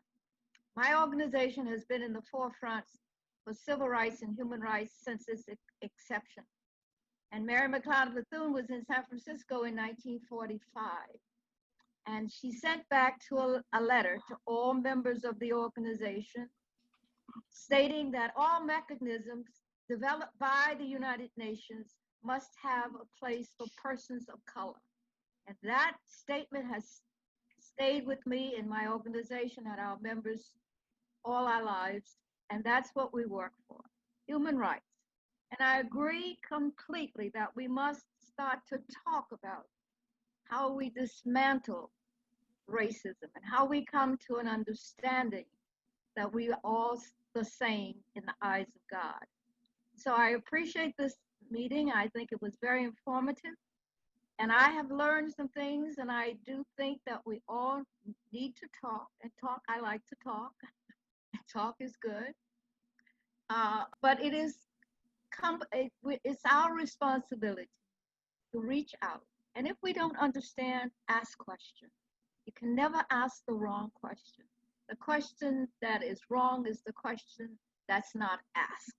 So I appreciate you all, and thank you very much, and have a good day. And we will beat the coronavirus, I know. Thank you. We would just like to, before we close, make sure that we thank the DGC team who have been instrumental. Hawa, Crystal, Swati, Victoria, they have worked really, I've been collaborating with them since the pandemic hit about a variety of issues, and they haven't missed a beat. They've worked tirelessly, and we owe you a great deal of gratitude. To Dr. Cardarelli and Colonel Hurt, to Mazen Mukhtar, and to Dr. Eleanor Nwansnobi, we are deeply grateful, not just for your participation in this session, but also for your unceasingly work for decades about issues that are so important. And we want to remind you that we have 2 more sessions in this series coming up. The next session will be in mid-August, and the date will be posted. and that will focus on creating accurate, contemporary, relevant information to disseminate among our professional networks. And the following session will focus more on a follow-up of dealing with these difficult issues, starting with courageous conversations and transforming them into social action. We do appreciate your feedback. As you can see, there is a survey. We'd like to use your comments and sentiments to shape some of the following programs. So please let us know what you're thinking, what information you're wanting from us, and what kinds of things you'd like to be sharing among each other so that we can effectively include everyone in our next programs and the planning. Thank you all so much for attending, for participating, and especially the DGC team for helping to provide our important resources to really make this happen. Thanks. Thank you. Thank you, Rich. Yes, and Welcome. Rich's team who's managed the And the Katrina social is the media greatest. aspect. We need, Katrina is fantastic. I know that. Absolutely. Here, here. We I need concur. her. We need her here. Yeah, we. I concur. Thank you, Thank everybody. you, everyone. Thank you. Thank you. Bye. Thanks, Bye-bye. Holly. Right. Thank you. Thank Thanks, you, everyone. Holly. Take care. Conversation's going. All right. Bye.